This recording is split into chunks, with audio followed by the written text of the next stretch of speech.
love going to the gym, but I remember one particular traumatic moment when I was in high school that made me stop going to my favorite gym. One morning, not even a couple of minutes after arriving at the gym, I was approached by two policemen. The gym attendant said these police guys have been waiting for me for a couple of hours. All my gym friends saw what happened. "Are you Natalie?" one of them asked. Yes, what can I do for you?" I said in confusion. "You need to come with us to the police station for some questioning," he said firmly. I dropped my mouth wide open. It was the first time I got invited to the police station ever. I was shaking, but I tried my best to hide it. They might think that I'm guilty of whatever it is, or I really did something wrong. I wanted to ask if I'm in trouble, but I remained silent instead. I am getting more and more afraid of them as we get nearer and nearer to the police station. I'm sure you're all wondering what happened. Trust me, I had no idea back then. I was as confused as you are. Stick around and I'll tell you the details. Anyway, make sure you've already hit the subscribe button and the bell for notifications. Let me tell you my story by starting at the beginning. I have a boyfriend. His name is Marco. We've been together for a year now. He is the most popular guy not just in our high school, but in other schools as well. And he's so popular because of how good he is at playing basketball. He's the team captain of our school, and a lot of basketball agents come to our campus to check him out. And now that we're seniors, a lot of schools are offering him scholarships. And me? You know those chick flick movies where you see a really pretty woman walking along the school halls? Tall, blonde, beautiful, her hair bouncing, and her body looks really hot, so everybody's just looking at her, simply getting amazed by her beauty. Let's say like Regina in Mean Girls. Well, I'm nothing like that. I'm just a plain Jane. Maybe now you're wondering how Marco and I met. Well, we've been neighbors ever since we were 7. I remember the day when they moved into the house next door. My family invited his family over for dinner, and that was the first time we ever hung out together. "Hi," he waved at me. I tried to say hi back, but I couldn't get my silly shy self to speak, so I just waved at him. After dinner, they went back to their house because his mother said they still need to unpack their things. I went to my room and opened the window for some air, and to my surprise, I saw Marco. He looked at me and smiled. Our bedroom windows faced each other. That's when we started to get really close. We would talk till the wee hours of the night and no one would really notice. It is safe to say that Marco and I started as friends, but just last year, he confessed his feelings for me. And to be honest, I feel the same way about him. And so we started dating. Secretly, though. Everyone in his life, including his parents, his sports mentor, his agent, and his friends, do not like the idea of him getting a girlfriend, especially if that girlfriend is me. His mom treats me like her own daughter, and she's always reminding Marco to treat me like a sister. As early as 18, Marco already had a sports mentor and an agent. That's how good he is. His future is secured already with this just one mistake, and it could all be ruined, so they're just being very careful about his career, and that I understand. But I've been a very supportive girlfriend. Marco is a great guy. He's always there for me. We go together to the gym most of the time, and we hang out like we're just friends. No one would really suspect anything because people know that we're really friends. And I do not mind being kept a secret because I know one day everything's gonna be fine. Time will come that he would be able to hold my hand in public. One time on our way home, Marco told me something that made me so happy. "I love you, Natalie. I like no one but you," he said. "I love you too, baby," I said before hugging him. But sometimes I cannot help but get crazy. I see a lot of girls in school trying to get his attention. I cannot even count how many girls are trying to flirt with him all the time. One time, Mandy, the cheerleader at school, tried to kiss Marco in front of me. I almost stripped her eyes out at that time, but I kept my cool. I just quietly planned my revenge. During gym class, Mandy was taking a shower and I took all of her clothes and threw them in the garbage bin. That was harsh, I know. But I trust Marco. I know that he loves me. He's also always trying to assure me how much he loves me. And I believe him. But things started to change. Since we were 15, we promised each other that we would go to the same college together. Both our parents could afford to get us into college, and we made a vow that we would still be together when the time comes. And that promise became stronger when we became a couple. But 6 months ago, my father got into an accident, and he had a spinal injury that made him have difficulty walking. My dad stopped working. I had to apply for a part-time job because my mom could not afford our daily expenses on her own. And due to that scenario, my college fund got in danger. College is expensive. That's why I'm helping my mom save up for it. I have 3 part-time jobs which make Marco and I hang out a lot less than we used to. We barely see each other anymore. He's too focused on his basketball games because he's at the crucial season of a make or break moment with his agents. This period is the decision making phase for his basketball career, so he's working double time. Whenever we hang out to watch a movie, either he falls asleep halfway or I do. A few weeks before prom, Marco and I decided to go together and tell everyone that we're actually dating. After high school, no one would even care. Also, we're very positive that our parents would approve of us. One time while we were at dinner, he was holding my hand while we were discussing our future in college. Baby, have you decided what college you're gonna choose? I asked. He told me that he chose the most expensive college in his choices. And that got me upset. How can I go to that college? Even if I work twice as hard as I do now, I can never afford that one. That night, we had a fight. After that, our fights became more and more frequent. We rarely hang out, and when we did, we fought all the time. But I love him, and I know he's got a big game coming up. I don't want him to lose focus because of our fights, so I called him and said, "Okay, baby, good luck with your big game tomorrow." "Aw, I love you, baby. Go to the gym right now. I really miss you. And I want to meet you in our special place," he said. There's an area at the gym where we always give each other a hug.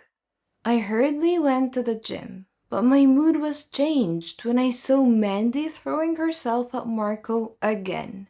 I got so pissed. When I was near enough, I heard what she was asking Marco. "Can you be my prom date?" Marco was just trying to be nice, so he just smiled and said that he's not even sure if he would go to prom. "Of course he will," Mandy said. "I think I know what will change your mind." She tried to kiss him. Mandy tried kissing my boyfriend in front of me. I grabbed Mandy's hair and a big cat fight started. "Get off of me, you loser," she said. People at the gym managed to stop us, but my blood was still boiling. I was not thinking clear. I was just so freaking mad that I gave Mandy a big, solid punch in the face, but she dodged, and my fist landed on Marco's face. Next thing I know, I was at the principal's office. I almost got expelled, but I got into detention instead, making me miss one of my part-time jobs. When I reported to my part-time job at the coffee shop, my boss got really angry at me because it was an opening and I should have been there. And so he fired me. I tried to ask for a second chance, but he just yelled at me, so I just left. I wanted to cry, but it would do me no good. I went home and I gave my mom a super tight hug. I did not notice that we had a visitor. Apparently, it's the lawyer of Marco's family, and they're filing a restraining order against me. Marco was still in the hospital because I broke his nose. His parents and agent were so angry because of what happened. He would miss his big game. Although I'm sure that there would be a lot of chances for Marco, a missed chance is still a missed chance. I felt so bad. I went to my room. It's the only place where I could talk to Marco and apologize. But Marco was not there. Maybe he's still in the hospital. I don't know. I fell asleep, and after a couple of hours, I got up, wrote a note, and as I looked at Marco's window, I saw that it was closed. Maybe his mother did put up a curtain or something. I tried calling him, but my number was blocked. I also got blocked from all his social media. 4 days before prom is Marco's birthday. I really would like to see him and be able to greet him, but I have a restraining order, so I cannot exactly just come near him. I don't want to get arrested. That is not gonna look good on my college application. There would be a big party at Marco's house, and I really want to see him and be able to greet him, so maybe I would just sneak into his room. The night came, and there were a lot of popular kids in Marco's house. I wore a black hoodie like a criminal, and so far, I was successful. Nobody has seen me yet. I was friends with one of their maids, and she let me sneak into the kitchen door, and while the people were getting crazy drunk, I slowly went into Marco's room and waited for him there. I was glad when I heard someone open the door, but I was shocked to see Mandy and Marco together. I'm not sure if he was drunk or drugged or whatever, but I'm sure that it was not the Marco that I know. Nonetheless, it hurt. And stupid me, I hid under his bed.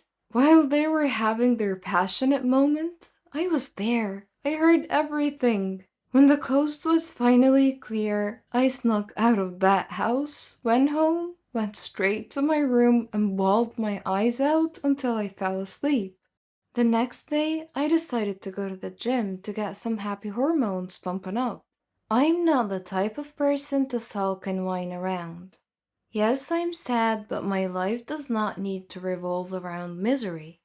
I also figured that maybe the gym owner could give me a part-time job since I already lost mine. But then, when I arrived at the gym, two policemen approached me. The ones I was telling you about at the beginning of my story. They asked me a few questions about my whereabouts the night of Marco's birthday.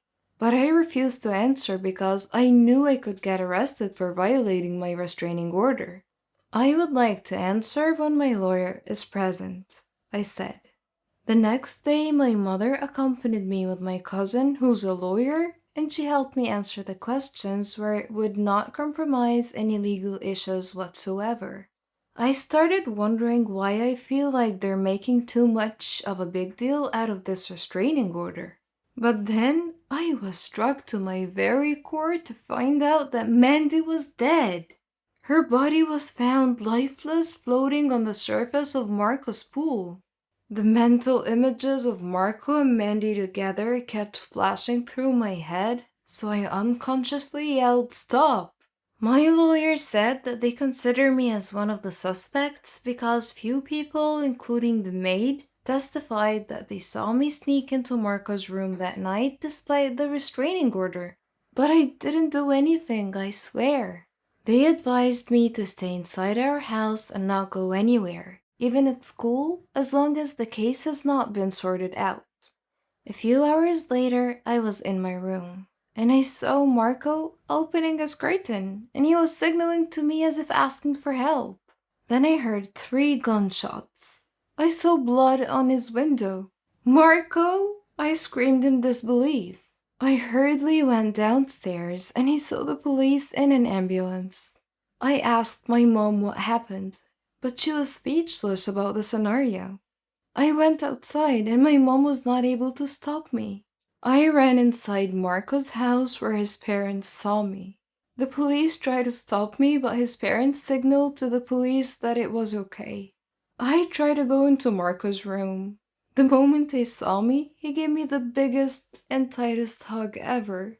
I saw his agent dead and the police carrying the body away from Marco's room. Marco was shaking. I waited for a couple of hours before we could talk. We were having coffee, both covered in blankets, outside at their porch, and he started telling me what happened. Listen, I'm really sorry that I got with Mandy. I was drugged, he said. He told me that he figured out his agent was a double agent. That man was just trying to ruin his career because he's actually the agent and the father of the basketball superstar of our rival school. His agent accidentally killed Mandy when she did not agree with the plan of blackmailing Marco with his private pictures. Mandy destroyed her phone where the scandal was, and the agent started strangling Mandy till they fell into the pool. She didn't know how to swim, and the agent just left her there to drown. I felt so bad about what happened to Mandy. But on the bright side, the agent paid with his own life. Marco figured it all out because he would not let me go to jail. When the agent knew that Marco already knew the truth, he pulled out a gun. But Marco was able to alert his parents to call the police. Marco also explained to his parents that I'm his girlfriend and not a crazy stalker. We're just hiding it because we don't want anyone to get upset given what's at stake about his career. His mother apologized to me and asked if we could leave the past behind. And all I said back was, of course. The following night, we all had dinner together. Marco's family, my family, just like old times. And they officially accepted me as his girlfriend. Also, they've legally lifted the restraining order. Prom night came. Marco and I had the time of our lives. He introduced me to his friends and teammates as his girlfriend, and that made me so happy. We danced all night and made sure that we created great last high school memories. We ended the night passionately. Well, you know what happens during prom nights. And I do not have a single regret about giving it to Marco. The next day, we went to our favorite coffee shop, and we had a long talk. We decided to break up. He obviously had a great future in basketball waiting for him, and he does not need me to slow him down. Someday, if we're really meant to be together, I'm sure love will find its way to bring us back together. But for now, let's be realistic. I do not have enough money yet for college, so I decided to sit it out for a year while I'm working hard for my tuition fee. Marco goes to an Ivy League school where his basketball career got so much stronger. Don't worry, we're still friends. We always see each other during Thanksgiving and other family occasions. Last year, I even met his new girlfriend when he brought her home for spring break. It kind of broke my heart, but I'm good now. When Marco and I broke up, I realized how much I sacrificed for his career and his future. And it was as if mine did not equally matter.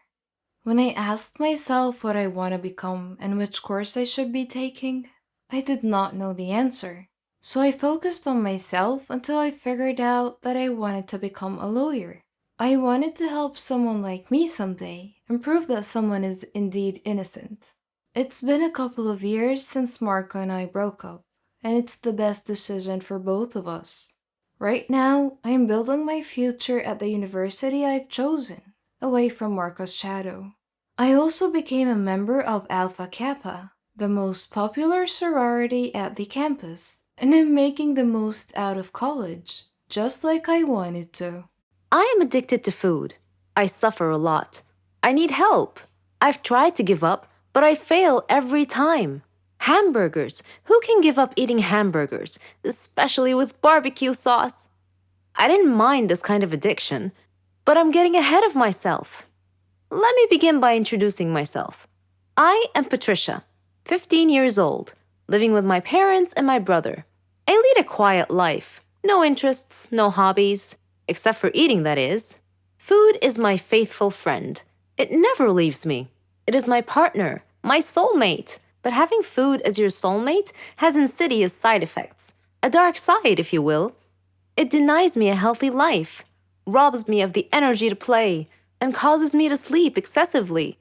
I would much rather stay at home with a bag of potato chips than go out and exercise.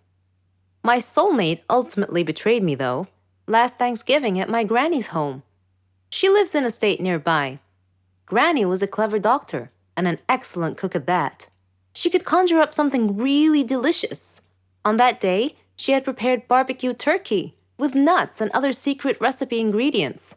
The taste was so great, as if it had descended from heaven itself. I felt like I was fighting a food war, and I had to win at all costs. I ate and ate and ate. I don't know why, but I just couldn't control myself. I attacked that turkey like it was the last on the planet. But every culinary war with a worthy adversary, such as the barbecued turkey, has its own unique type of casualties. Suddenly, I found myself unable to breathe. I fell to my knees and passed out. The turkey had won. I woke up later in the hospital, though, still clinging to an unfinished turkey leg. The doctor told me that I was gaining way too much weight. He said that I should be put on a diet. Diet? Man, how I hated that word. It hung over my head like the sword of Damocles. It meant depriving me of my passion, my reason for living. I considered eating vegetables in small amounts to be the worst form of cruel and unusual punishment, the worst form of torture imaginable. Imagine thinking of a wonderful, greasy, cheese-laden pizza with all the toppings and then suddenly opening your eyes to find a healthy green salad bowl. But I had reached a turning point in life. One day, my brother was playing on the street, while I was sitting at home gazing longingly at a tempting piece of cheesecake, just sitting there, taunting, daring me to eat it. I struggled mightily to resist the urge, but in the end I succumbed and wolfed it down like a starving animal. Shortly afterwards, I began feeling dizzy, but I was unable to call for help this time, and then I passed out again. I was taken to the hospital. While lying in the hospital bed, half conscious, I overheard the doctor say to someone, "She needs to stop eating or it will be the death of her." I thought to myself, whoa, death? So I made up my mind right then, right there. I resolved to fight a new war, a war against my appetite. On our way back home, I told my father that I wanted to see a nutritionist. He was delighted to hear that. Later, at the clinic, the doctor welcomed us in. She told me how to overcome my eating fetish. She gave me a strict diet regimen with a schedule full of healthy meals. I kept telling myself that winning this war was possible. I simply had to be patient and persevere. I stuck to the strict diet and did some physical workouts. My parents supported me wholeheartedly. I was enthusiastic. I can totally do this. A week passed quickly, and I eagerly visited the doctor to receive some good news. When the doctor weighed me and told me that my weight hadn't changed at all, I was crestfallen. She looked at me and asked me, how was this possible? I told her I didn't know, because I was following her diet thoroughly, though it did require a tremendous effort on my part. Another week passed, and again I went to the doctor. The results were the same. She said to me, "Patricia, are you sure you're following the diet I prescribed for you?" I said yes. She sat there wondering. Then she told me with a puzzled look on her face, "It's odd, but your weight is increasing, not decreasing." This unexpected piece of news mystified me. Another week passed. No change. The doctor was nonplussed. I returned home with a dejected look on my face. My father asked me what was wrong. And when I told him, he laughed. Do you believe that? My father actually laughed at my predicament. I was furious. He gestured an apology with his hand and then told me that it was my own fault. I was puzzled. What are you talking about? He told me that I had been sleepwalking to the refrigerator every night and eating everything in sight. I was taken aback. I couldn't believe it. "Stop acting like you didn't know it," he said. "You must have been awake." I replied, "No, Father, I'm not acting. I was truly unaware that I've been sleepwalking and eating in my sleep." But now that we've finally solved the mystery of the increasing weight, we returned to the doctor with this new information and told her the situation. She laughed and told me that my discipline had denied my body the food it craved, but my brain had refused to cooperate and had overridden my will by urging me to eat in a subconscious state. She told me not to worry, though, that she could treat that. Armed with this knowledge and her support, and the support of my family, I felt that I could finally win this war. I don't know where to begin. I don't want to live alone. I'm fed up. I need someone to talk to. to laugh with, to play with. I've been lonely since birth. My name is Bella, and I'm 10 years old. And this is my story. I lived with my parents in a nice, quiet neighborhood. My father was an engineer, and my mother was a housewife. Father used to travel a lot, but my mom always stayed home with me. Father was always busy. Whenever I asked him to play with me, he'd play with me for a while. Then he'd get a phone call and leave me by myself. Mother was always worried about me. She feared everything on the street, from friends to neighbors. My neighborhood didn't have any kids for me to play with. My parents used to fight a lot. I often saw Mother with her face colored blackish blue. Whenever I would ask her about it, she wouldn't reply. I didn't have any friends because Mother didn't want me to have any. I guess she was afraid they would hurt me. I don't know. One time, my parents were sitting together, and I asked Father why I didn't have any brothers or sisters. He told me to ask Mother, but Mother would just sit there silently, without answering. Later, there came a time when Father grabbed Mother and began beating her. I tried to pull him away from her, screaming, "Leave her alone! Let her go!" He slapped me hard, and I fell down. The last thing I heard before I lost consciousness was my mom screaming. I woke up later in the hospital to see my mom crying. She asked me if I was okay, and I nodded. When we returned home, my father wasn't there. I asked Mom where he was, but she simply said that he left on a very long business trip. I was feeling a little sad, but Mom surprised me with a doll. This was the first time that Mom had ever given me a doll. She said that doll would be like my little sister. I hugged it tightly and said to it, "Nancy, you and I are going to be the best sisters ever." Mom often left me with Nancy when she had to go out to do business. It was okay, though. I felt that Nancy could understand me whenever I spoke to her. Time passed quickly. One day, Mom came home tired and went to sleep on the couch. I made a tent in my room where I collected all of my toys and played with Nancy. I was speaking to Nancy and telling her how beautiful she was and how I felt lucky to have her as a sister. Then I asked her, "Nancy, do you know why Father left us?"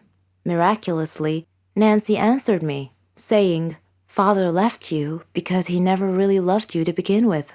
I was shocked and took 2 steps back. Then I said with a trembling voice, "Nancy, you can speak?" Nancy answered and said, "Of course. Can't all dolls?" From that moment on, Nancy and I lived in our own private little world. We didn't let anyone know about this. It was our secret. Once, when we were sitting alone, Nancy said to me, "Bella, I need to tell you something." "What is it?" I asked. Then she said the strangest thing. "You have to leave this world because you deserve a better one." That didn't make sense. Actually, it felt more like a threat. It frightened me, and I called for Mom.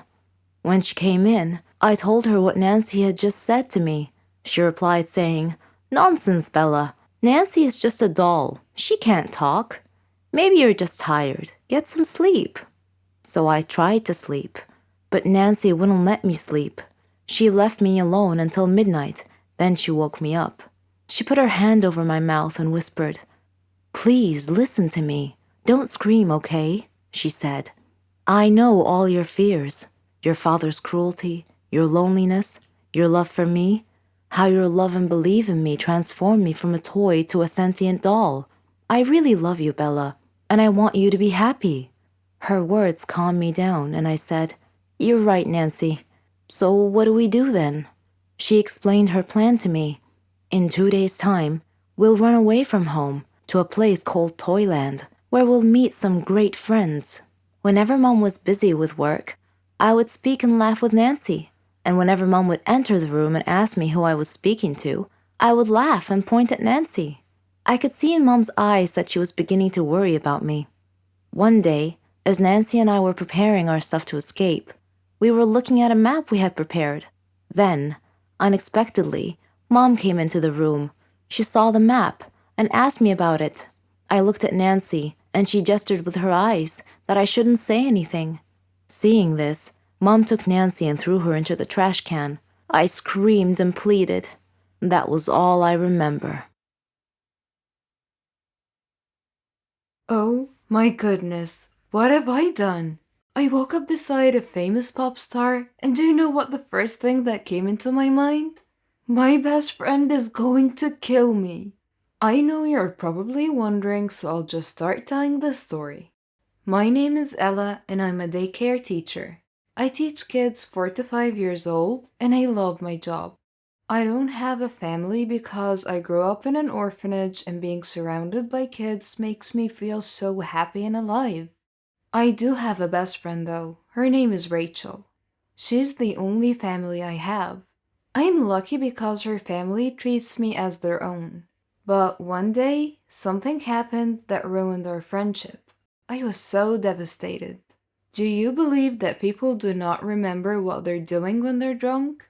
Yeah, I don't believe that either. I think that you still have at least some control even if you're drunk. But I guess I was wrong. It all happened at the birthday party of my best friend Rachel. Rachel is obsessed with her childhood friend who turned into a famous pop star, Daniel. She wanted to celebrate her birthday at his lake house 2 hours away from the city, and I do not think it is a good idea.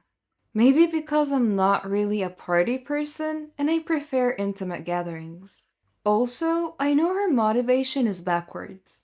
She wanted to use Daniel's lake house because she's got this idea that when he finally arrives at 12 midnight, she would confess her feelings for him. And she actually thinks that he'll feel the same way about her. And then they will have a happily ever after. Don't get me wrong, I want her to be happy. And I don't know why I do not like that idea.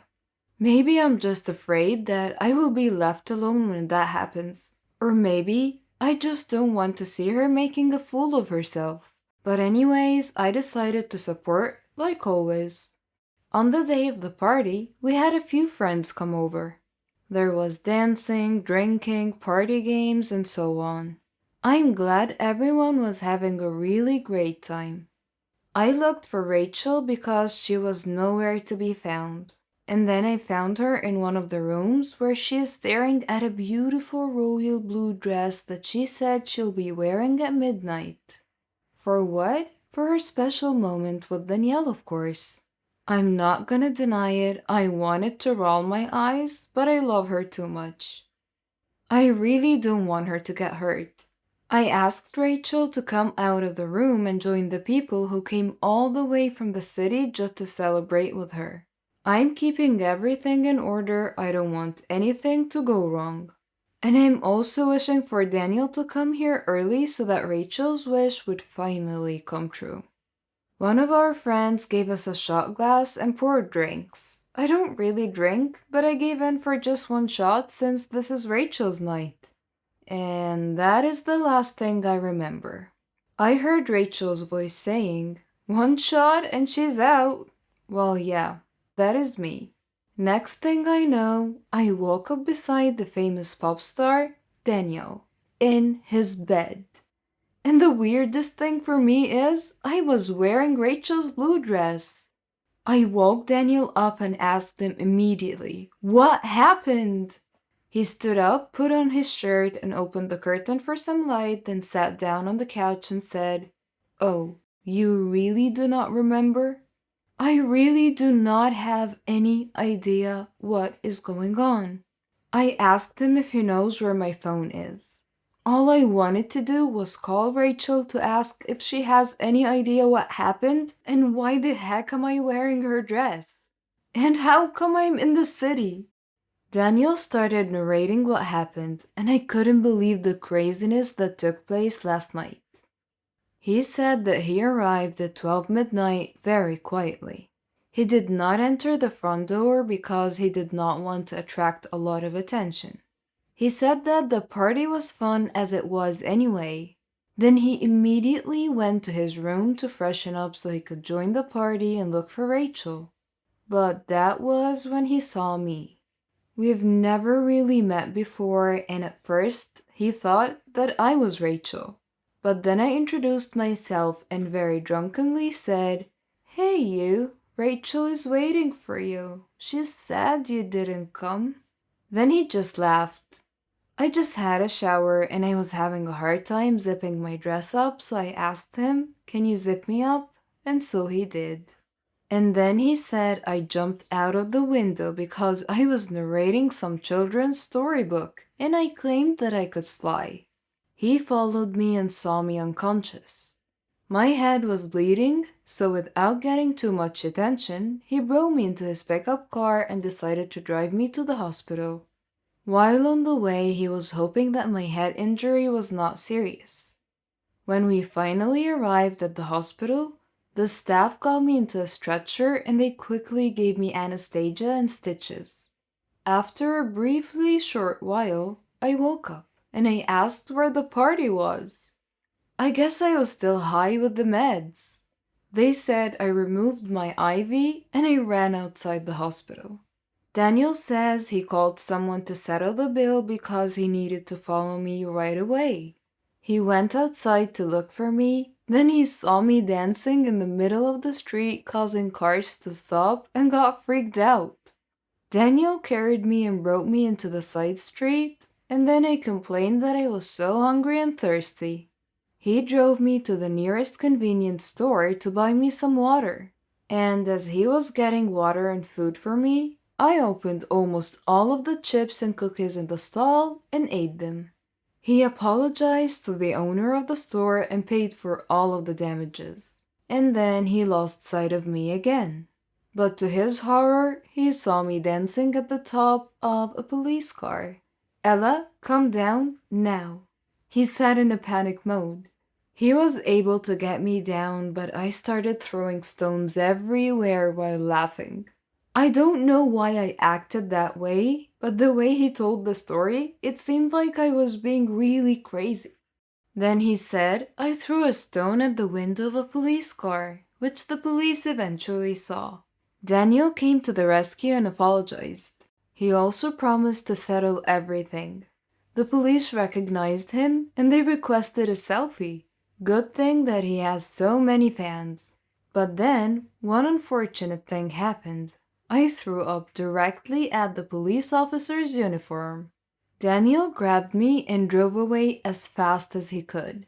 He checked if we were being chased by the police car or not, and he was able to breathe when he realized that they did not follow us. Then I told him that I want to throw up again. He stopped at a nice spot and helped me while I was throwing all of my internal organs out. Then he took care of me. He gave me some water and a tablet for the hangover.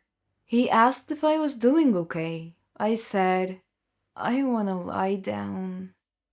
At almost 2 a.m., we were lying down at the back of his pickup car. We were watching the stars and talking about each and everything. He said that I was still drunk at this point, but I was beginning to sober up. He told me how I kept on asking him about his love life and making him admit that he's a womanizer. I don't really remember that part, although I kind of remember the stars and the wind. Or maybe it's the stars in my head right now because it kind of still hurts. And so I asked, "How did we end up here in the city?" "You said you wanted to sleep in a comfortable bed. That's how," he said. He explained that he tried to drive me back to the lake house so he could explain to Rachel and the rest of my friends what happened to me. But then there was a car accident on the way back, so he just decided to go back to the city and put me in his bed. I said thank you and I apologized for all the trouble I've caused him. I told him that, please know that the drunk me is not the real me. My only life is my kids, and I'm happy living like that. Kids? Do you have kids? Are you married? I said no and no. I'm not married, and I do not have kids. The kids I'm referring to are my students. And to my surprise, he let out a huge sigh. Then he said that he should be the one to thank me because he had so much fun. It was such a long time since he had a break, and our night was very interesting to him. I freshened up and I asked him to help me get out of the building because I have a lot of things to settle. There were a lot of people outside his condo building because the news broke that Daniel went home with a girl. And it was such a scandal. Good thing is, his security team helped me get out of the building without anyone noticing me. I went home and Daniel asked some people to get my things from his lake house. After a few hours, I got my phone back. I tried to call Rachel again and again, but she didn't answer. I tried to get some sleep, and then in the afternoon I tried to call Rachel again so I could tell her everything, but of course, she didn't answer. I requested to meet her at our favorite pizza place in a text. It broke my heart when I saw her crying when I told her everything. She was so mad at me. She said that I stole a lot of good moments that she dreamt of having with Danielle. And then she asked, "Why does it have to be you?" "I'm sorry, I was drunk and high on the meds. I didn't mean for any of this to happen." I asked her what happened when she left me in the room. Daniel told me his side of the story, but I don't really know what happened before he arrived.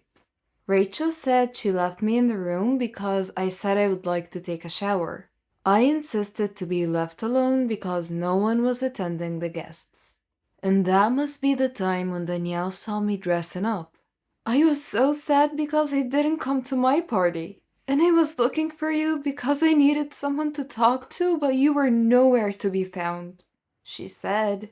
Now Rachel knows that he came, but he took the wrong princess. I apologized again and again, and I tried to make it clear that what happened was not my intention. But Rachel was really angry with me. She even told me, "I don't want to see your face again, you traitor." She added, "I do not believe you cannot remember anything. I know you took advantage of the moment." "That is so not true," I yelled, but she already walked out. I went home sad. I lost my friend Rachel. She was my only family. I'm hoping that she would come to her senses and forgive me, but I know that would not be possible as of the moment at least. Monday came and an unknown number kept on calling me. When I answered, I was surprised that it was Danielle. "Whatever happens, do not go out today or even watch the news," he said. But I could not do that. I cannot skip school because my kids would miss me, and I would miss them for sure. Now that I don't have Rachel in my life, I definitely need the love of my students. I did not answer Daniel's calls when I arrived at school, though I wondered how he got my number. Well, I guess he's got connections. Or maybe he got it when his staff delivered my phone yesterday. I need to get out and proceed to have a normal day and forget about all the Daniel stuff right now. But then when I arrived at school, the principal asked to meet me before I proceeded with my class. And to my surprise, she was firing me. "You're not gonna be a great role model for the kids, I'm sorry," she said. She opened the news blog that she was watching, and some vlogger documented what happened that night with Daniel because, of course, he's got fans everywhere. It was already trending. It has everything from the moment I was in the hospital, my silliness at the convenience store, and the way I was dancing like a fool at the top of a police car. When we stopped so I could throw up, and even more. But I think people assumed that we were being naughty in the dark. And the finale was Danielle carrying me into his condo unit when I fell asleep in his car. Goodness, that was such a scandal.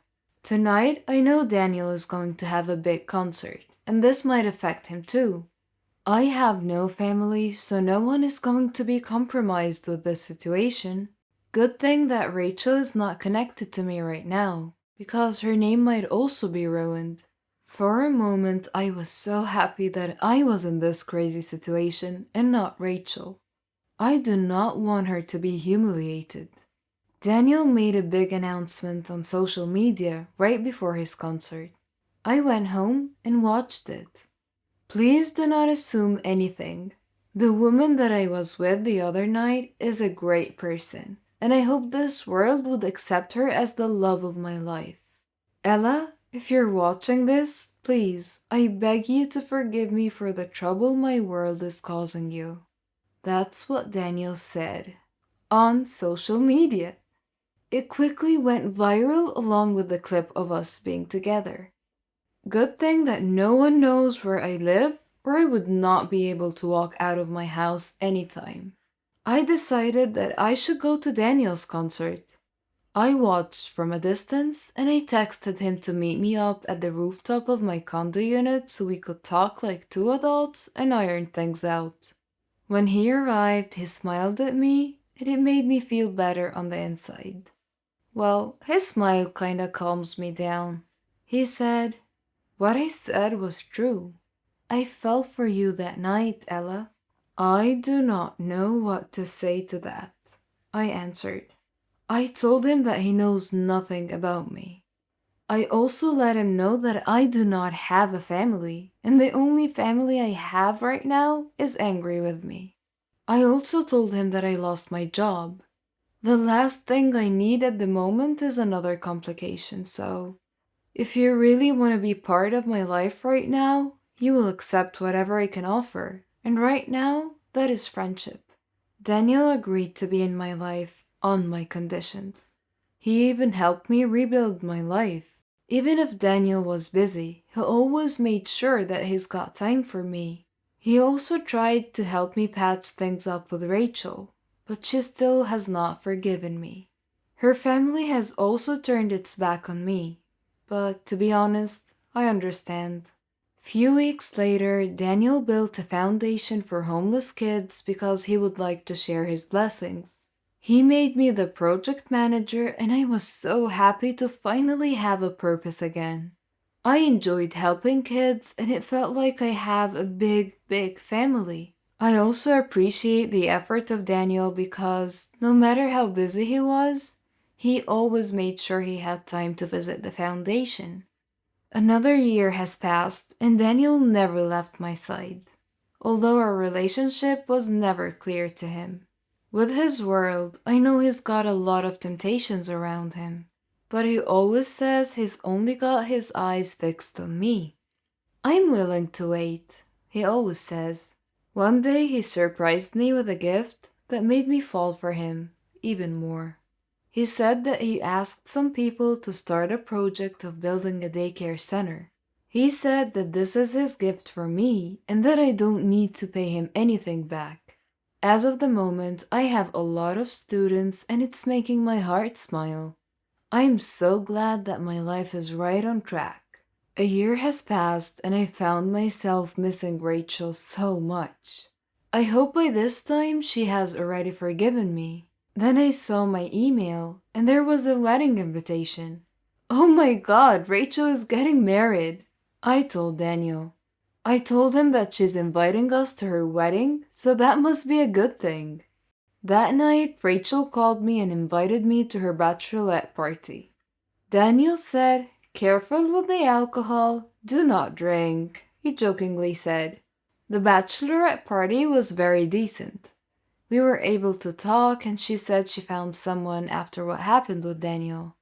She realized that she was obsessing over Daniel too much that she forgot to have a life and meet other people. And now she met the love of her life and she's getting married next week.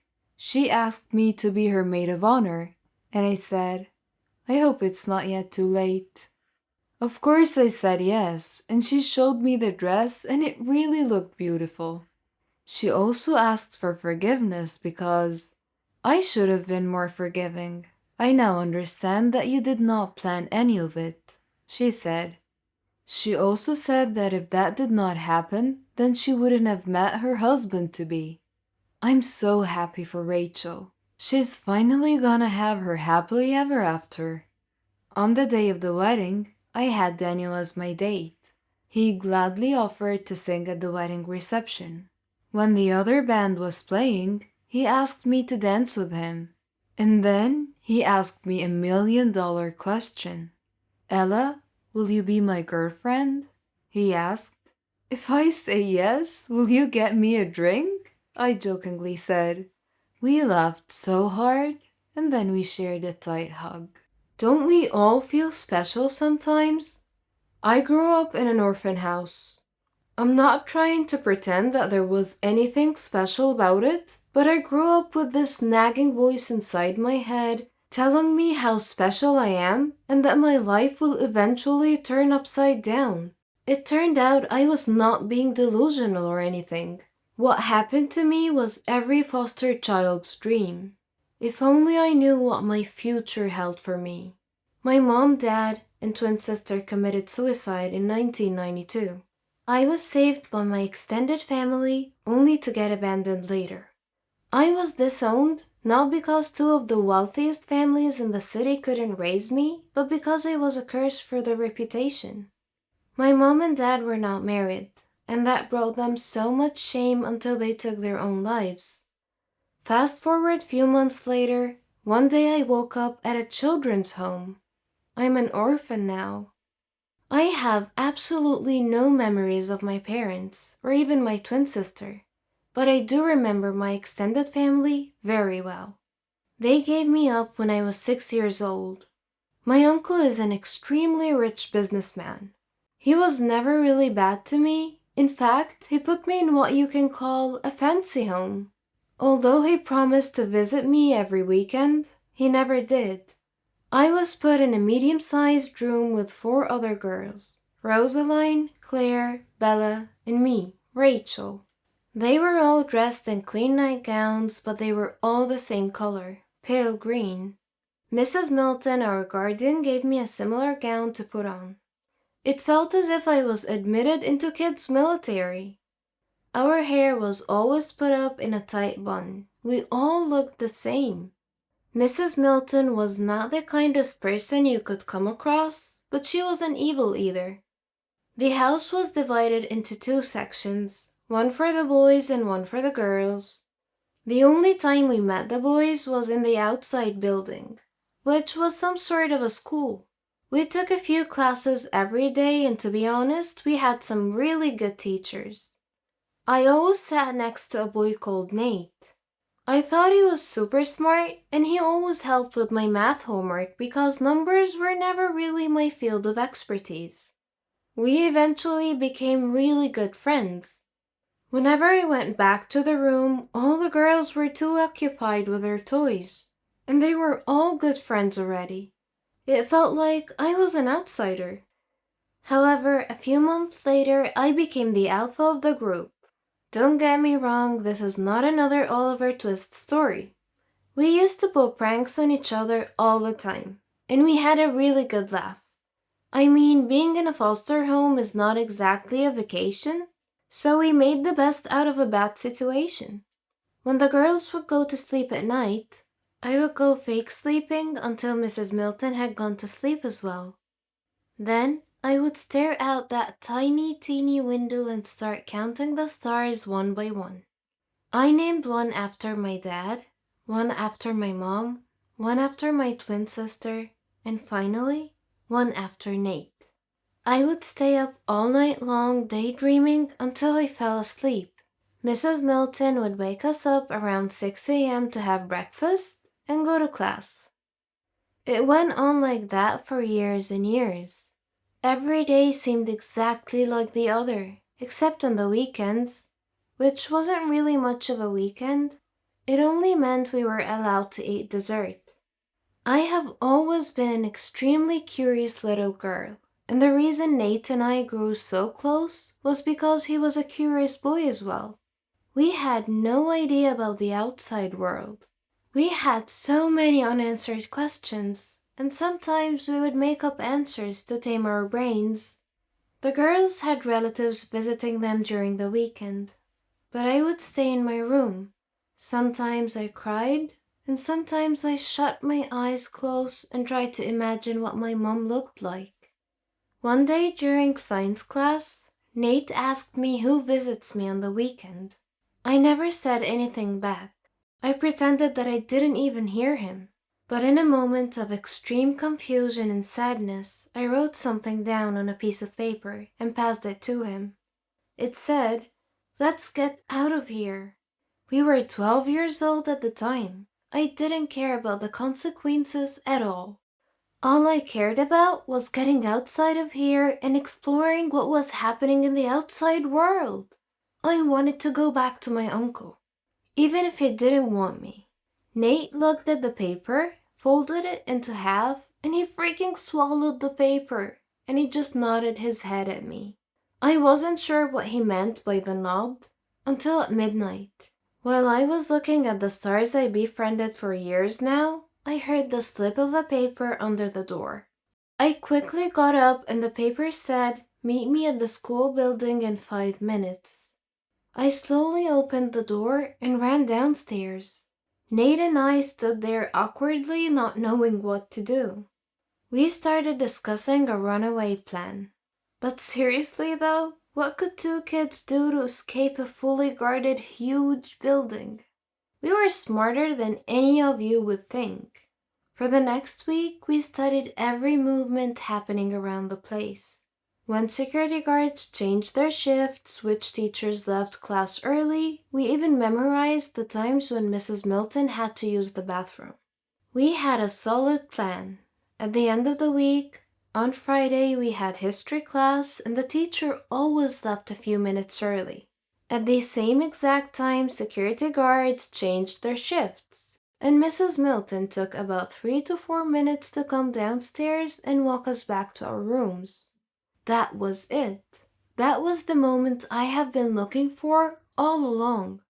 We passed by the guard's back and we ran and ran like there was no tomorrow. After a few blocks, we were out of breath. We were two kids dressed exactly alike with no money and no place to go. But we couldn't stop, not after we finally did it. We kept on walking and walking until it was night. I looked up at the sky and I could not believe my eyes. The sky had endless stars. I let my hair down and got rid of that stupid bun I've had for years. I decided that Nate and I could go into a shop and ask for a suitable job that could offer us a place to live and food. Yes, I was that smart, and I still am. So we went into a grocery store owned by an old lady. We told her our story, and what she said back was, "I need to call the police." And so we begged and cried and cried and begged, and the lady had a big heart. She offered us some sandwiches and said we could help deliver groceries around the block. We immediately agreed. Nate and I had to sleep on a blanket inside the store every night. It was not a great situation, but we loved that sense of freedom. We felt like we were hero kids with superpowers. We stayed with the old lady for what seemed like a year. If you haven't guessed it by now, I was in love with Nate. I had our wedding planned inside my head, and although he never said anything back, I knew he loved me even more. One day we heard that old lady talking to an officer who was looking for two lost kids. We grabbed all the cash we could and ran through the back door. I know it's inconsiderate to rob the woman who provided for us, but there was no other way. We quickly stopped the cab and asked the driver to drive as far as possible. He gave us a weird look, but when we showed him the money, he started driving. At this point, Nate held my hand for the first time ever, and he said, "We'll be okay." I felt my heart melt to the ground, but traffic noise brought me back to my senses. The cab driver was driving funny, but none of us was really familiar with driving, so we never really paid much attention. I looked at Nate and he said, "We need to find my uncle. He's rich, he can help. You can hide in my room. Or he can even adopt us, I don't know." My voice was shaky. Nate replied and said, "Hey, calm down. I promise we're going to be fine. Rachel, we have each other. This is all that matters. And I will help you find your uncle." I didn't hear the rest of his words. I woke up in a hospital bed. I screamed at the top of my lungs. A nurse came in, and I said, "Who are you? Why am I here? I need to leave right now. Where's Nate?" The nurse gave me a pill and some water. She said, "Calm down. You'll be fine. Your friend is fine. You got into a car accident. What's your name?" I pushed her hand away and refused to take the pill. "My name is Rachel and I need to see my friend right now." The nurse just left me. Then an officer came in. He started asking questions and I kept asking to see Nate. I never answered any of his questions. I asked him to call the nurse again and she came back. I asked her to help me sit straight because I could barely feel my legs. Maybe I'd been sleeping for too long, I don't know. She just stood there. I looked down and I didn't have legs. What happened?" I asked. "The accident happened, Rachel," the nurse replied. "Now I'm a crippled orphan?" No, that couldn't be true. I'm not sure why, but I was super calm. And I asked, "What happened to my friend?" "He is okay. Where are your parents?" I stared up at the white ceiling and never said anything back. I don't know how, but it was suddenly next day morning and the officer woke me up. I told him the whole story, and I described my uncle and his business name. I needed all the help I could get, but no one was telling me anything about Nate. The doctor explained that I will be able to walk again, but it might take up to a few years. Later that day, my uncle came. I had an ocean of mixed feelings, but my eyes were stoned. I couldn't shed a single tear. The first thing he said was, "Why did you do that to yourself, honey?" He dared to call me honey and to blame me for his own doing. I half smiled and said, "The doctor said I'll walk again. Have you heard anything about my friend?" He told me that Nate had a brain concussion and he's in a coma. And that was when my stone eyes melted. I felt guilty. It was me who made him run away. If it wasn't for me, maybe he would have been fine now. "Uncle Todd, could you please call in the doctor for me?" I asked. The doctor was very understanding. Although he did not have a full picture of what was going on, he explained to me that Nate will be fine, and I believed him. My uncle paid for my surgery and for Nate's stay as well. How confusing. If he had such a big heart, why did he admit me to a foster home? I lost count of the days. I wished I was back at the orphanage sitting next to Nate while he helped me with my homework. A month passed by, and Nate was doing a lot better. I saw him a few times, and I was able to walk a few steps with the help from the nurses. My uncle visited from time to time, and I could tell he was trying to make it up to me. But wasn't that just a bit too late? 6 months later, we were both sent back to the orphanage with reports that Nate is at a risk of a brain stroke, and that I couldn't walk or stand for too long. My uncle offered that we stayed at his house, but we both knew he never meant it. Back at the orphanage, we were treated differently. It wasn't just the same. Things have changed. Mrs. Milton had quit. The new guardian was called Mrs. Buffy, like the one from Buffy the Vampire Slayer. Let me tell you that that woman was not kind. During break time, Nate and I would discuss what we wanted to pursue as careers, because we only had a few years left here, and then we could just leave without having to run away. Nate wanted to become a programmer. The guy was a true genius, and he wasn't so sure of what I wanted. But if you guys still remember the beginning of my story, I knew I was destined for something special. Mrs. Buffy caught us exchanging love letters, and Nate and I were forbidden from sitting next to each other in class. Well, except during history class, because the teacher didn't really care much about anything. We were also expert sneakers by now, so we managed to steal a kiss every now and then. Things were starting to get better. I could walk better, and Nate could talk better, because he had a problem with stuttering. A year passed by, and we were about to leave the orphanage and go to college in less than 6 months. One day during break, Nate started throwing up. Mrs. Buffy refused to even call a doctor. The next morning he couldn't speak at all in class, and he started throwing up again and again.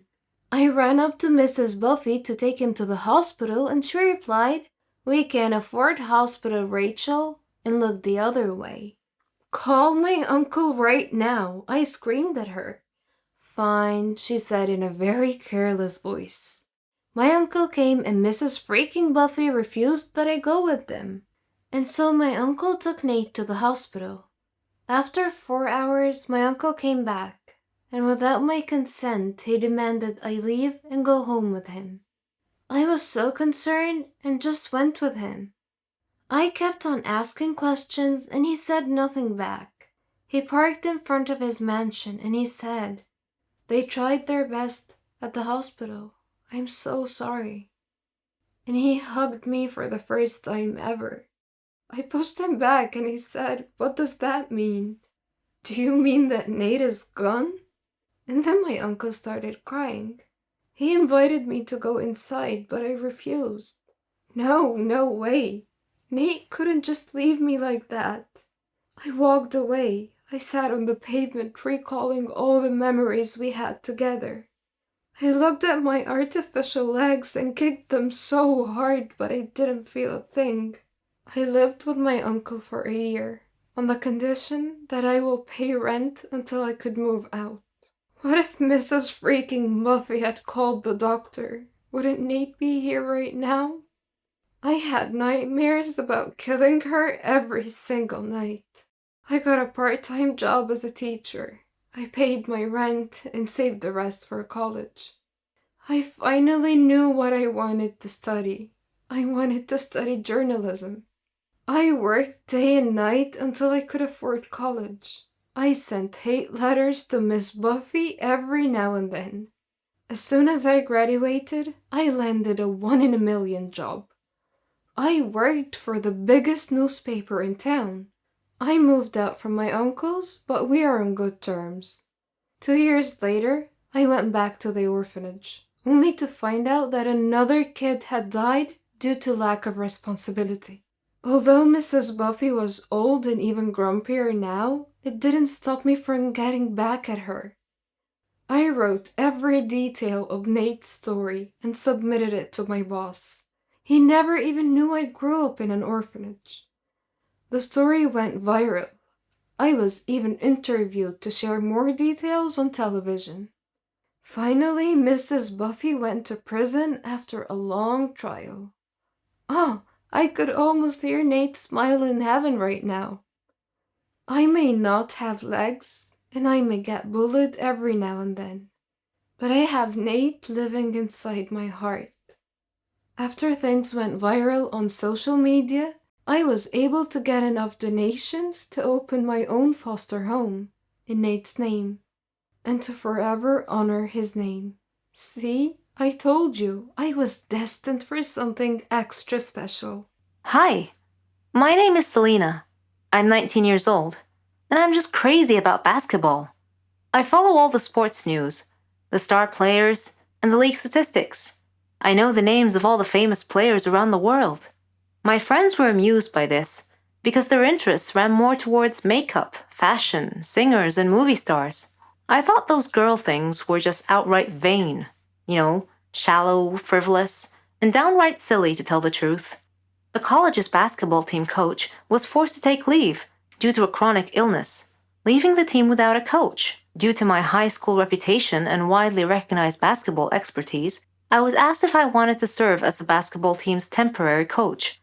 I had always dreamed of someday becoming a coach for a famous basketball team, so I jumped at the opportunity. School leagues presented opportunities for players to show what they've got and maybe get scouted by a professional league team. It was also my chance to start as a college basketball coach. By studying the opposing team's previous games, I analyzed their strategies and learned their strengths and weaknesses. I was able to excel and drive my team to an undefeated streak of winnings. We won the college league championship. I was selected to train a team in a professional league with another famous coach. It was an incredible opportunity for me to up my game a notch. During this time, I met an opposing team's coach named Jacob, who was something of a genius when it came to winning basketball strategies. He shared the same dreams as mine. He bragged that his team was better than mine. Well, I couldn't ignore the gauntlet he threw at my feet, so I challenged him to a game. My team against his, in the upcoming season, and may the best team win. If my team won, he would acknowledge me as a superior coach, and vice versa. The season began, and both our teams began beating all our opponents. I used these victories to hone my coaching skills to the next level. Both our teams were undefeated until the day we were to face each other in a championship game. The game began, and both teams played hard. We stayed closely matched the entire game. In the final few seconds of play, one of their players got past our defense. He scored a buzzer beat. I was crushed and began to cry, but my team's fans in the stadium broke into a loud applause. They began chanting my name, acknowledging that I have given them a great competitive, entertaining game. Jacob came over to me. I figured he came to gloat, but instead, he got down on one knee and presented me with an engagement ring. I was in shock. The stadium cheered even louder. I may have lost the game that day, but for some reason, I felt like a winner. Hi, my name is Laura. I'm 23 years old, and I teach art. I recently got married to the love of my life, Norman. I considered him my friend, my brother, my son, and my husband. We loved to prank each other, even after we got married. For instance, one time I turned off all the lights in the apartment, dressed up as a monster, and scared the living daylights out of him when he came back from the store. Another time, he damaged my car. I put mayonnaise on his toast. I did worry sometimes that our jokes might go too far. I mean, he did get really mad at me once. He stopped talking to me for 2 days, even though I apologized profusely many times. After that, our pranks sort of stopped. I figured our pranking days were over. About a month later, I returned home to find a letter on the floor. I opened it and read it. If you don't pay us 100,000 by Friday, we will kill Norman. I smiled. Norman was pranking me again. When he returned home, I hugged him and showed him his prank letter. He read it carefully, and his brow furrowed. He appeared seriously frightened and swore that this was not part of any prank. He told me that we needed to leave town as soon as possible. I asked him why, and he told me that before he married me, he had stolen a gold statue from a motorcycle gang. I asked him why he couldn't just return it with an apology, and he told me that the statue was worth a lot of money and could make us really wealthy. That night, an armed masked burglar broke into our apartment and confronted us with a gun. He said to Norman, "Hello, Norman, long time no see. You need to choose between the statue or your wife. Choose now." Norman was hesitant. Then he steadfastly said, "I can't give up the statue. Take my wife." The masked man turned towards me. He pointed the gun at me in a threatening manner. I was frantic. I was staring at Norman in shock. Suddenly, the masked man ripped off his mask. It was Keanu, Norman's brother. Norman sat down, laughing so hard he could hardly stop to breathe. Between laughs, he said, "This is payback for the last prank of yours. I was so mad at him that day, but it's all right. He doesn't know what I have planned for him." Hey, my name is Monica, and in 5th grade, we went to the Orlando Science Center for a field trip. I was excited for multiple reasons. 1, I was a huge science lover. 2, my teacher was an absolute bully whom I hated, and luckily could get away from for most of the day. She would make up lies and get me in trouble with my parents, and then smirk the next day when she saw bruises on me. But lastly, I had found out that the day before my crush and I were going to be in the same group of 7, guided by a parent known for not caring too much about what you do as long as you don't die. My crush Sam was absolutely beautiful, a sweet boy who was blessed well by puberty over the summer. His shoulders wide, his waist slim, his hair was a brilliant ginger shade, complemented by his jade green eyes and cute dark freckles, carefully painted across the bridge of his nose. He was quick on his feet and just as quick to make a joke. And let's be honest, who can resist a cute redhead, boy or girl? Not me. We get off the bus, and Sam and I immediately dive into the beauty that was the Orlando Science Center. I had no idea he was a fellow nerd. We were casual friends, enough not to make things awkward, but not enough to know much about each other. So discovering he adored science was great for me. I remember messing with pulley systems with him, venturing through the human body floor and making terrible puns along the way. He rubbed his hands along the giant ball of electricity on one floor and immediately rubbed it on my head to try and get my hair to stand on end. And I couldn't help but notice how his hand stayed on my collarbone a bit too long after. Lunch came and I looked at my stomach was fluttering the entirety of the trip, and I could even fathom eating with how jittery it was. Mrs. Sargent, my bitch-ass teacher, demanded to know why I wasn't eating, and was unsatisfied by "I'm not hungry." You won't get to leave the room until you eat something. Everything. The planetarium is next. You better eat if you want to go and see the movie, she sneered, and stuck to her words, forcing me to down the raisins. I hate them, and chocolate milk. I'm lactose intolerant, but finally I was freed, back to an excited Sam. Now, for anyone who does not know what a planetarium is, it's a giant dome-shaped theater. Imagine walking outside, looking up, and the sky was playing A Bug's Life or something. It was just like that. It was absolutely beautiful. This trip included a showing about the stars above, the constellations, light pollution, all the fun facts. Sam was a huge space lover, planned on working at NASA eventually, and succeeded last time I checked Facebook, and was entirely geeked out about this showing. I was inspired by his love for it and became excited as well. I simply wanted to watch him fawn over the showing. It's too cute when people do that. We found our seats and we were immediately plunged into a darkness I didn't even know was possible. I sat back in the uncomfortable chair, encased in the crazy spins and stomach-lurching turns as the show shot us through the cosmos. The narrator had a smooth, deep voice similar to the great Morgan Freeman himself. But it couldn't trump the soft squeaks my crush expelled as he whispered space facts to me, the cool tip of his nose touching my blushing cheek. He was so close, going on about black holes, tying it all off with an excited, "Isn't it amazing?" whispered in my ear. I mumbled an agreement, my stomach full of butterflies, threatening to burst through the show and disrupt everything. Was it too hot in there, or was it just me? I finally worked up the courage to look at Sam, noses touching. The scene around us lit with thousands of stars, gently illuminating his face, yet reflecting brilliantly in his eyes. After a moment, he whispered, "I think it's beautiful." And I could tell he was not talking about the stars. He moved, millimeters being covered at a snail's pace closer to my mouth. This was going to be my first kiss, and I couldn't imagine a better scene as a kid. Just me, a cute boy, and a sky full of stars. I was so excited. I could feel nerves build up in my throat and the butterflies in my stomach. Wait, no, those were not nerves. Instead, I proceeded to retch, causing Sam to lean away before vomiting in his fucking lap. The heat, fluttering stomach, all the beginning of a stomach bug, which was given fuel when I ate lunch. I vomited in my crushed lap, guys. I honestly hope Sam doesn't remember me like ever.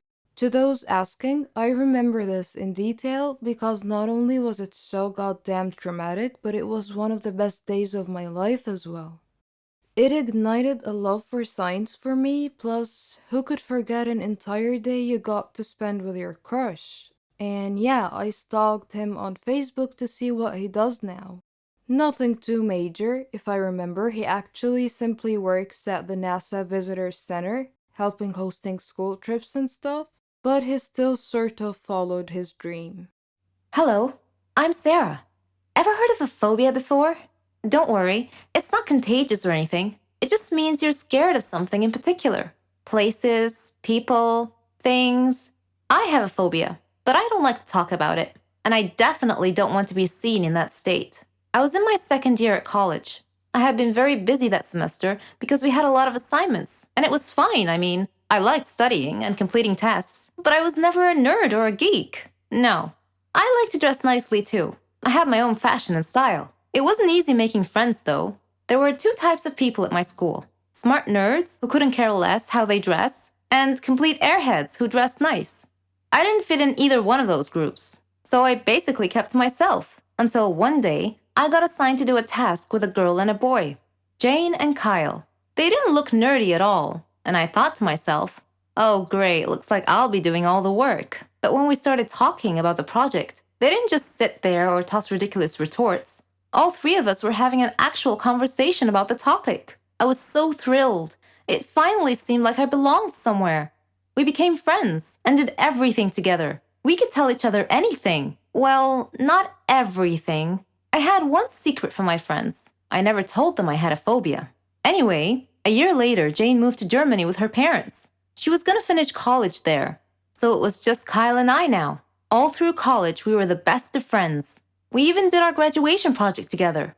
On graduation day, Kyle and I were supposed to go out for dinner. He wouldn't tell me where, said it was a surprise. And what a surprise it was. He had picked the highest tower in the whole city to eat dinner at the very top. I don't have a problem with high places in particular. In fact, I'm sure I'll love the view if I ever make it to the top. No, I had a problem with the elevator. A phobia, to be precise. So we were standing at the base of the tower, and Kyle was happily listing all the great features and restaurants up there, but I didn't hear any of it. I was too busy fretting, frozen to the spot, desperately trying to find a way out of the situation.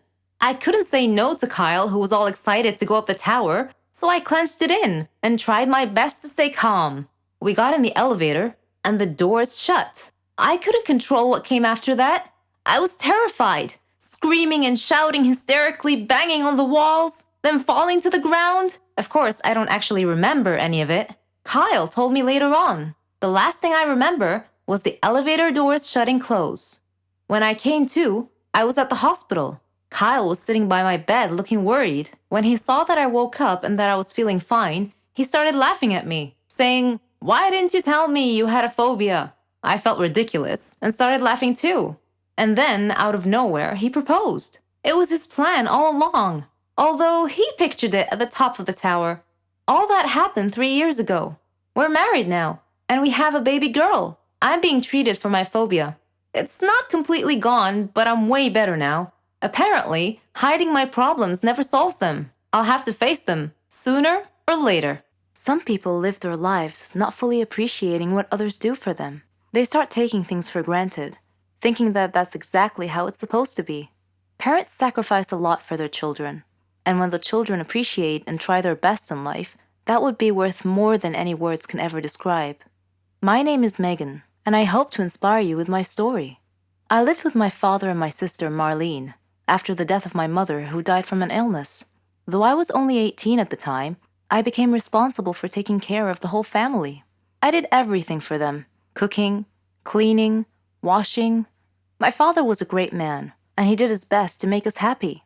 I supported both my sister and my father. We faced everything together. There was one more person in my life, my neighbor, Dave. We practically grew up together, and our dreams grew with us. He knew everything about our circumstances and supported me often. He proposed to me and we got engaged. Dave chose a flat near my family so we would be close to them. That was very thoughtful of him. We got married and started our lives. I was determined to finish college, and Dave helped me in every way that he could. He proved to me every day how responsible and considerate he was. One day, while cleaning the house, my heart started beating rapidly, and I couldn't breathe well. I was barely able to call out to Dave, who came immediately when he heard me cry for help. I had had this symptom before, when I was younger, but I never told my father, because I didn't want to worry him. Dave took me to the hospital, where a doctor said that I had a serious heart condition. And not just that, I was pregnant too. Pregnancy and a heart condition do not make a good combination, so we had to choose between the baby's life and mine. My father and Dave asked me to abort the child. Though they tried really hard to persuade me, I resolutely refused. I agonized a lot during my pregnancy. They were all so worried for my safety. My father and Marlene left their flat to come and live with me. and Dave cut back on his working hours to stay with me. When the day came, they took me to the hospital. The doctor checked the condition and said that it was too serious, that I wouldn't be able to survive the childbirth. My family and I were shocked. I held Dave's hand and told him that I was strong enough to make it. Dave hugged me and cried. I was so afraid, but I did my best to hide it. I said to my baby, "I'm trying the best I can. I'm fighting so that both of us could have a life. Know that I love you, and I know that you'll grow up to be very successful, but you'll also be caring and kind." Being famous is a dream for most people, but achieving this particular dream is not easy.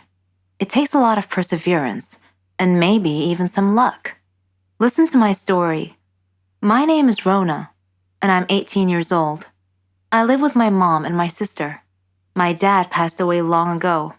We live in a very poor neighborhood, where drug dealing and death are everywhere.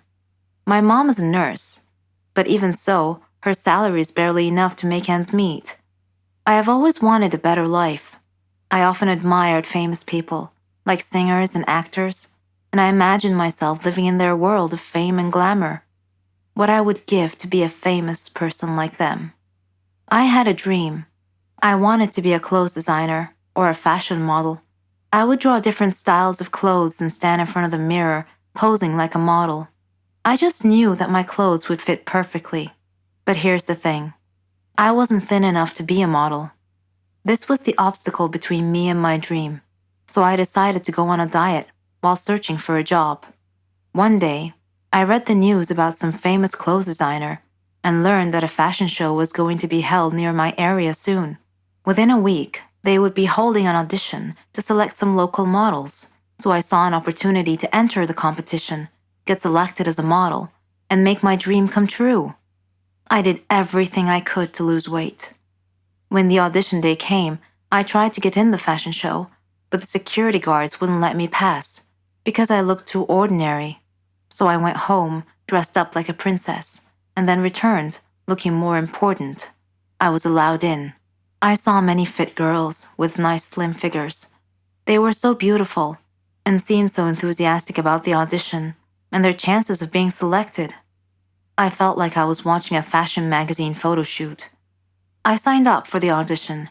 One by one, the girls performed in front of the judges.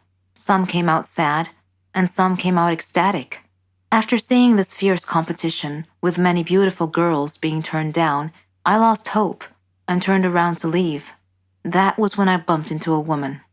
Her name was Linda. I excused myself and said, "I'm sorry, I wasn't paying attention." Linda replied, "It's okay.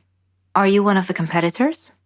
"Yes, I wanted to, but seeing all these beautiful girls, I don't think I have a chance. Goodbye." "No, you shouldn't give up so easily," she said. Her kind manner persuaded me to turn around and try out for the audition anyway. As I walked onto the stage, I noticed that Linda was one of the judges. She winked at me as our eyes met. I did my best. Once my audition was over, I looked at Linda, and she smiled and gestured with her head that I had done well. However, one judge told me that my performance was good, but my figure was not. I needed to lose more weight. Linda told me that I was put on a list of potential models with the stipulation that I could re-audition if I lost more weight, so I buckled down and really hit the diet hard. I began starving myself. Mom felt miserable watching what I was putting myself through. I managed to lose about 40 kilos. Unfortunately, I had become so thin so quickly that my health began to suffer. I started feeling depressed and even got dizzy at times. When the next audition day came, I entered the audition room and once again met Linda. She looked at me with worry on her face and said, "What have you done to yourself?" "You told me to do my best, so I did," I said. I walked onto the stage. The judge who had told me to lose more weight saw me and was shocked. He asked me, "How were you able to lose so much weight so fast?" When I began my performance, my weakness caused some dizzy spells, which caused my modeling motions to be unsteady and awkward. Linda was clearly worried. As she watched my performance, as if she expected me to fall at any moment, the judges gave me poor marks, and I was rejected as a potential model. I was greatly disappointed because I had tried so hard. I said to the judges, "But I followed your instructions and lost more weight." The one judge said, "Yes, you lost more weight, but then you let your performance suffer as a result." Then I passed out and woke up later in a hospital bed. Mom and my sister and Linda were waiting at my bedside. I asked them what had happened. "You're too weak. You fainted on stage," Linda explained. Suddenly her phone rang, and after she answered and listened for a moment, I heard her say, "What? Oh no." After she hung up, I asked her what had happened. She told me that the plane carrying the judges and the competitors had crashed. There were no survivors. They would have to start the whole competition and selection process all over again.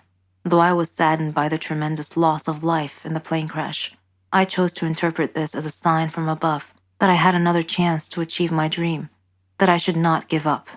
With Linda's guidance and advice during my rehabilitation program, I was able to achieve an optimum weight with good health. Fate and my perseverance had given me a second chance, and I would not waste it. I am now ready and determined to try again. How I found out that I was adopted was both odd and dramatic. Odd because I found out in a hotel room while the plumbing at home was being fixed. Dramatic because, well, finding out the parents you've known for 14 years weren't really your parents, tears were bound to ensue. There were clue signs when I was a kid that I wasn't related to anyone I grew up with. First of all, although people told me I looked like my parents, I never really saw the resemblance. Second, prior to my first birthday, I didn't really have any pictures of me as a toddler. And third of all, though you might think this is irrelevant, but I think it plays a part. I'm an only child. Either I was just oblivious, or that I was already so part of the family that it didn't really matter. When I was in grade 2, we learned about baptism in religion class. I went to a Catholic school and religion was part of the curriculum. Our teacher began that lesson by giving us this assignment. Bring your baptismal certificate and a baptismal photo to class. The next day, I was the only kid in class who didn't bring either one. It wasn't like I didn't try. I asked my grandmother where they were because I needed them for class. I remember a brief look of panic flash before her face. So I just shrugged it off. "I don't know where they are," she said. "I'll call your mom and ask her." My parents were working abroad in America at the time. I grew up with my grandparents in a tiny island in the Philippines. My grandfather passed away when I was 4, and ever since it was my strict but caring grandmother and a string of maids raising me. Summers were the month I looked forward to the most because it meant two things: my birthday and my parents visiting. I was your typical Filipino child with overseas parents. So when my grandmother got off from a long-distance call with my mother and told me that they had my baptismal certificate and photos with them in New York, I wasn't suspicious. I simply restated what she told me to my teacher, who had me look over a classmate's baptismal certificate and photos. When I was a little bit older, I had a dream. I'm the type of person who remembers her dreams. So this particular dream had stayed with me for so many years. Even now, I still remember it. I was at home in the living room, playing with my favorite dollhouse. A woman entered the picture. I remember a mass of dark curly hair and a blue dress. I didn't know her, but at the same time, she looked so familiar. She plopped down on the floor next to me and began to play with me. And then she told me that she was going to take me away. Why? Because she was my mother. I woke up then, was confused for a few minutes, but then I shrugged it off. I must have been watching too much of my grandmother's dramatic soap operas. My father returned to the Philippines to help raise me when I turned 10. I was never particularly close to him anyways. I didn't talk to him much and I avoided spending time with him.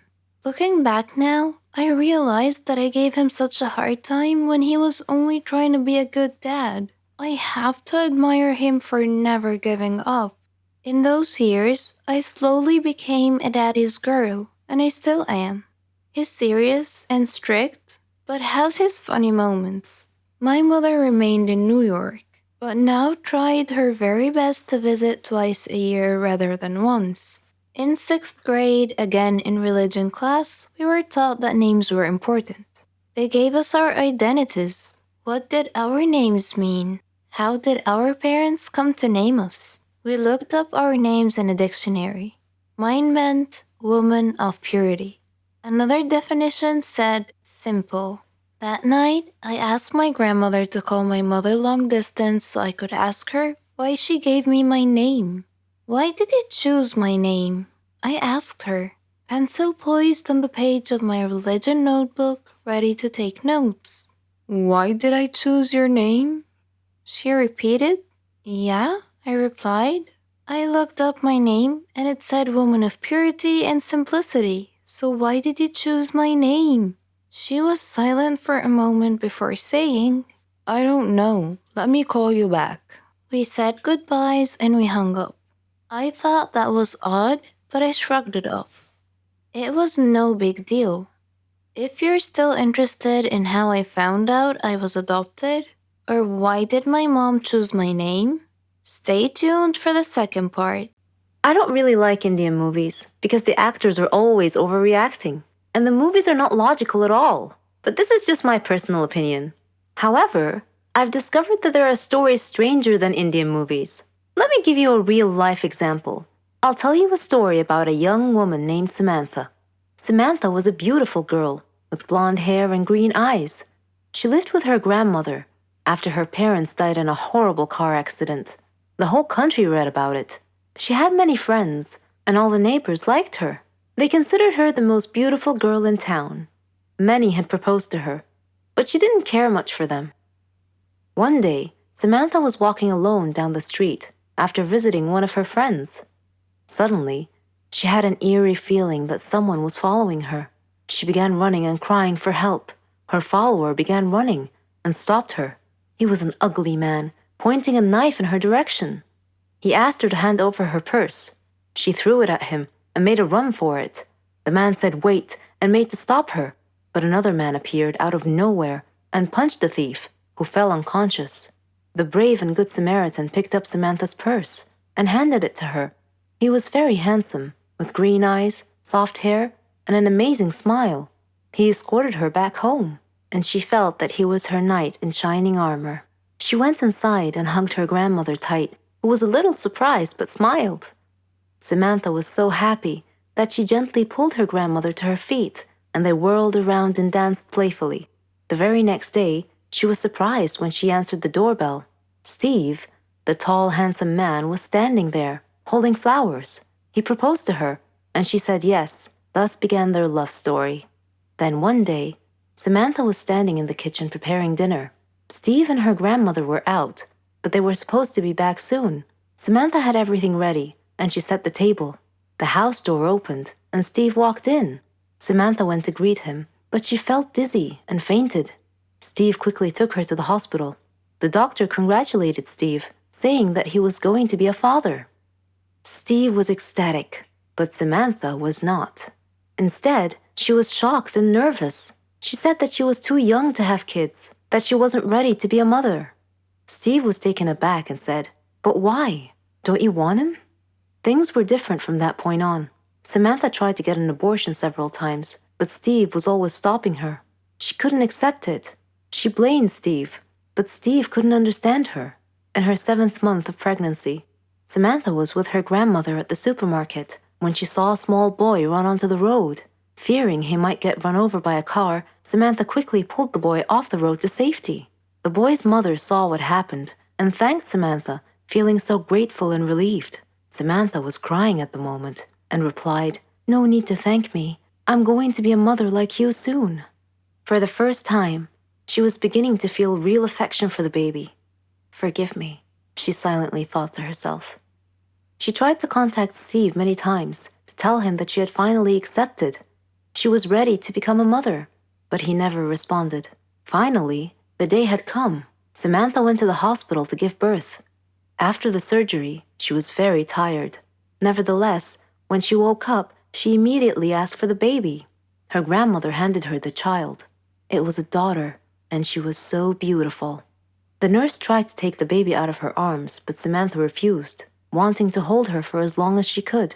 The next day, Samantha heard a big commotion, and she had a feeling of dread that something bad had just happened. It was confirmed when she saw her grandmother's face. She asked what had happened, and her grandmother told her that a child was missing and had apparently been kidnapped. Samantha's pale face slowly pleaded, "Please don't tell me that it was my daughter."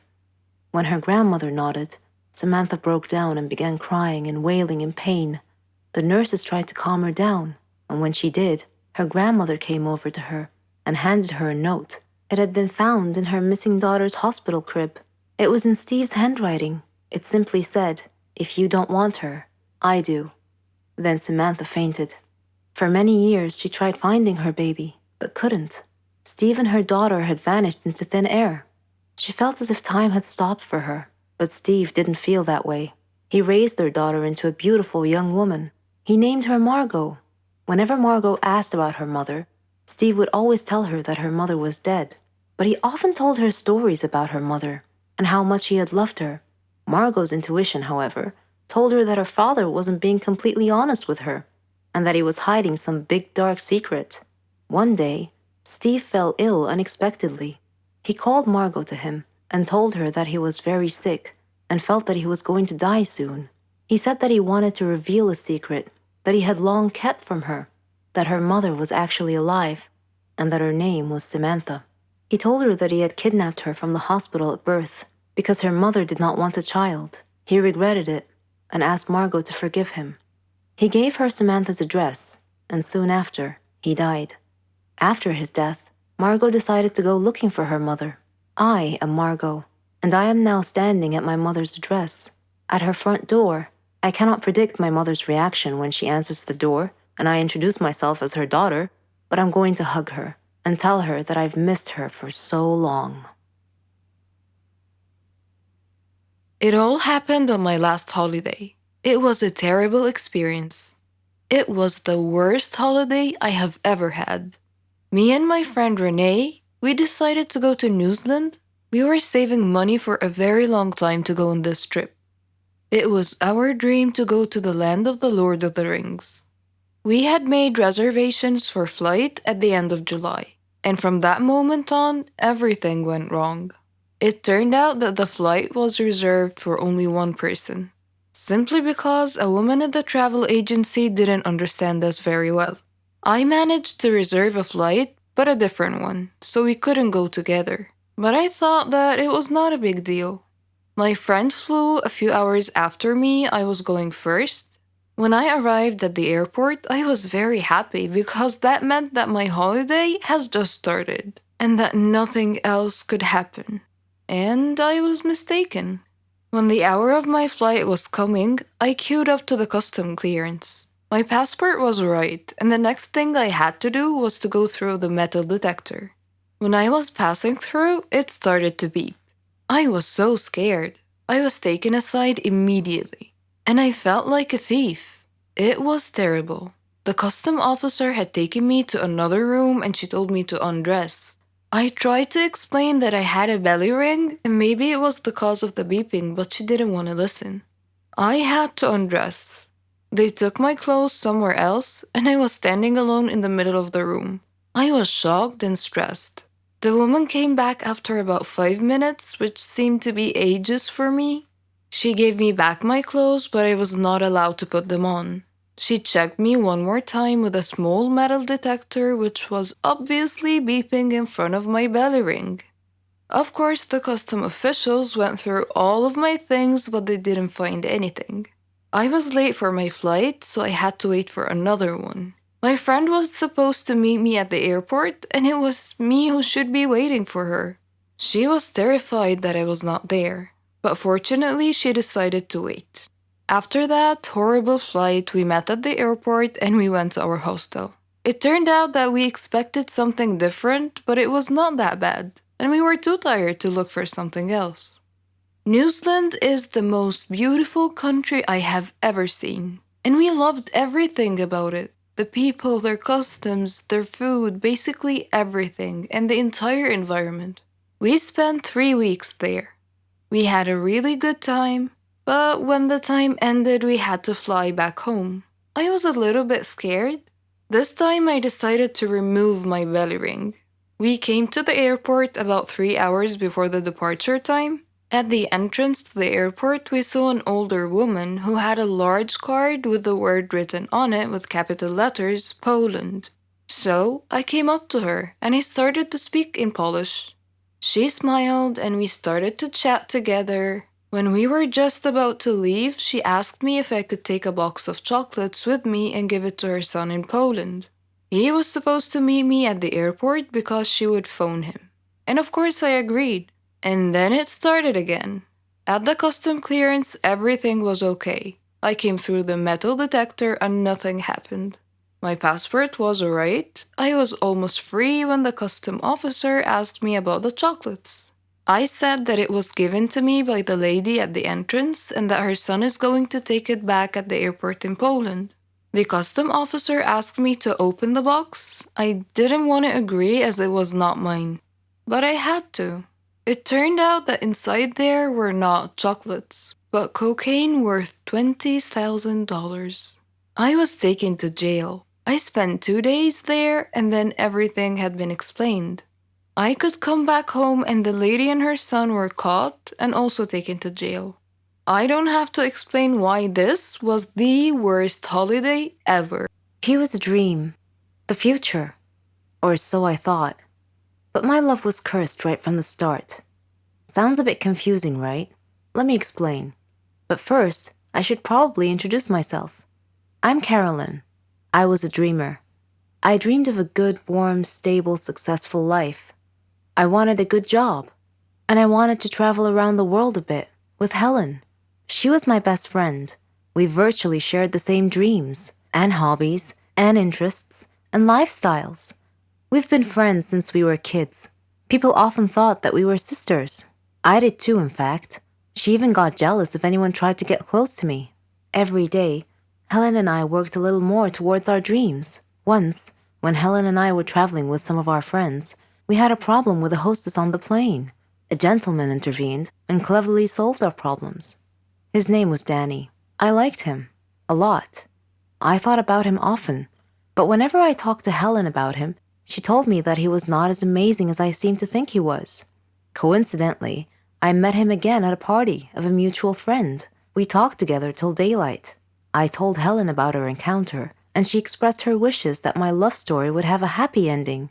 I similarly told her that I hoped she would find the love of her life someday too. Everything would be okay, we figured.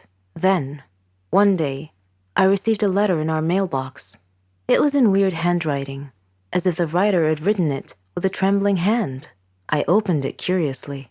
It said that my love for Danny would become a curse if I didn't give him up and get him out of my life. What nonsense, I thought. Whose idea of a silly joke was this? I immediately called Danny and Helen to tell them about the letter. Danny laughed, but Helen was worried and suggested that I should be careful from now on.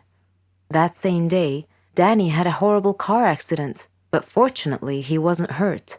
A detective investigating the case determined that his car brakes had been tampered with. In another incident, a car almost hit me, but it swerved away at the last minute. When I mentioned this incident to Danny, he tried to calm me down and told me to just forget about it. He gave me a beautiful bracelet as a present and proposed. We got engaged, and I couldn't have been happier. I wanted to show the bracelet to Helen, but somehow I seemed to have lost it. I couldn't find it anywhere. Anyway, when I told Helen about his proposal, she was thrilled for me. I spent days shopping for just the right wedding dress. I was so busy with preparations that I forgot all about the ominous letter. I went to the wedding hall early to make sure that everything was ready and prepared. Helen was helping me, and Danny kept calling me to make sure I was all right. Suddenly, the lights went out. I called out to Helen, worried that she might have tripped and fallen when the lights were out. When the lights came back on, Helen had fainted, and my dress had disappeared. I screamed to the ceiling, "What do you want from me? Leave me alone! Suddenly, Danny appeared out of nowhere and asked me what had happened. I told him then and there that we must break off our engagement, otherwise the curse the letter mentioned might injure someone or cause someone to die. Then Helen came too and tried to calm me down. She told me to go to the car and that she would get our stuff and follow me. I loved Danny and wanted to marry him, but now I was seriously worried that this curse threat might actually be real. Helen came back carrying a bag and a large suitcase and told Danny not to worry, that she would drive me home and then call him to tell him that we had arrived safely. I was still crying, and Helen was trying to calm me down. When we arrived home, I noticed something strange. Helen was carrying a bag that was partially open, and I glimpsed a piece of clothing stuffed into it. It looked exactly like my dress. I opened the bag and found that it was my dress. I confronted Helen and demanded to know how my missing dress ended up in her bag. I clearly caught her red-handed, and she was unable to answer coherently. I realized at that moment that the source of the so-called curse was Helen. Helen, I said, how dare you do this to me? I thought we were like sisters to each other. She replied icily, with a glare that I saw for the first time. She said that she fell in love with Danny just as I did, but he chose me instead of her, and that she hated me for it. She said she won him over and got him to love her instead. Then they both tried to scare me into calling off the wedding so that she and Danny could be together. There are no words to describe how I felt at the time. I replied in a similar tone. I told her that I don't ever want to see her again, or Danny. Neither of them mattered anymore. I never did see Helen or Danny after that day. I'm on a Caribbean island now, sipping on a cocktail. I read in the paper that Danny and Helen had announced their engagement. I'm thinking about what wedding present I should give them as a surprise. Let me be honest with you guys. I'm not a fan of first dates. I've only had a couple of good first dates, others are plain disasters. However, from time to time, I like to get on Tinder and swipe between pictures. Tinder dates always turn into funny stories, sometimes even spooky ones. My guy best friend Ryan and I decided to go on a few Tinder dates just for the fun of it. Before we went out, we would always agree on a safe word, and that word was hot dog. A text saying, "Hey, can you pick up some hot dogs on the way?" Or something along those lines basically meant, "Can you call me and pretend there's an emergency so I can get out of this situation without being rude?" We had a lot of safe words meaning different things, and had an unspoken rule that every time we were on a date, we would let the other person know. I met this guy called Brandon on the application. We had a few good chats and decided to go out for brunch. I called Ryan and I let him know that I'll be having brunch with this Brandon guy. I'm not a supermodel, but I'm a bit too picky when it comes to first date outfits. I dived into my closet and decided to wear a bright pink off-shoulders blouse and a tiny little white skirt. And of course, my signature mermaid hue high heels. Brandon texted me saying he knows of a nice Italian restaurant. Despite the fact that we were going out for brunch, I somehow agreed to Italian. The guy comes to pick me up for our brunch date. He looks nice with lots of black on. He says he needs to make a stop along the way. I couldn't really seem to disagree. I mean, he clearly forgot to buy me flowers. So I say it's fine and he can make a stop along the way. He pulls up to a gravesite and I see people and I'm like, okay, maybe he's picking something up from someone, or maybe he works here and needs to do something. What was really going through my mind though is what the heck is he doing and why is he bringing me to a gravesite on a first date? I just waited in the car, especially since there's mourning people nearby and I'm wearing a bright pink outfit. He gets out of the car and opens up the passenger side door. I tell him something along the lines of, "I don't want to draw attention to myself and I'll just wait here." and he says something along the lines of, "Don't worry, you look great. They will love you." Despite my pink outfit and my high heels, Brandon was very well built. He was very tall and had broad shoulders. One could easily tell that he is into martial arts. So I wasn't very worried about my safety. However, I was really worried about his mental health. I'm not even kidding. I was so very curious about what on earth were we doing there at 10 a.m. on a first date. And who is they, as in, they love you. Okay, so the next part is a bit hard to define whether it was creepy, surreal, or a prank show. It was his mother's funeral. I stood next to a group of weeping people watching as my date's mother was lowered into the ground. Needless to say, it was really, really awkward, especially since he kept trying to hold my hand and nuzzle me for comfort. It's a first date, for God's sake. I waited for the service to be over, as I didn't want to be rude to the grieving people or to the dead woman. And then I texted Ryan, "Hot dog." So Ryan called me and pretended to be my landlord and told me that my apartment was flooded. I quickly apologized to Brandon and called an Uber. While I was waiting for my Uber to arrive, Brandon kept on holding my hand and literally begging me to stay a little bit longer. He also said we could still go out for brunch, but I politely said we could reschedule for another time. I think his cousins or something were standing too close. He told them that we've been dating for a few weeks and they should talk me into staying. I was so glad that my Uber finally arrived. I hopped inside the car like a freaking ninja. I called Ryan and asked him to come over. We stayed together, and honestly, I've never laughed as much as Ryan made me laugh that night. And guess what? Ryan and I realized we were actually in love a few weeks later. We gave up online dating and we've been together ever since. Before I got on the plane from Barcelona to Tokyo, I emailed the friend I was staying with. Please do not be shocked by my appearance. I look a little bit different. Also, I won't have any money when I arrive.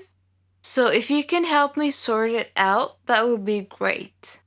The stitching on my face looked like someone had killed a black spider but left the corpse there. My appearance was shocking. I gasped with horror whenever I accidentally glimpsed at myself in the mirror.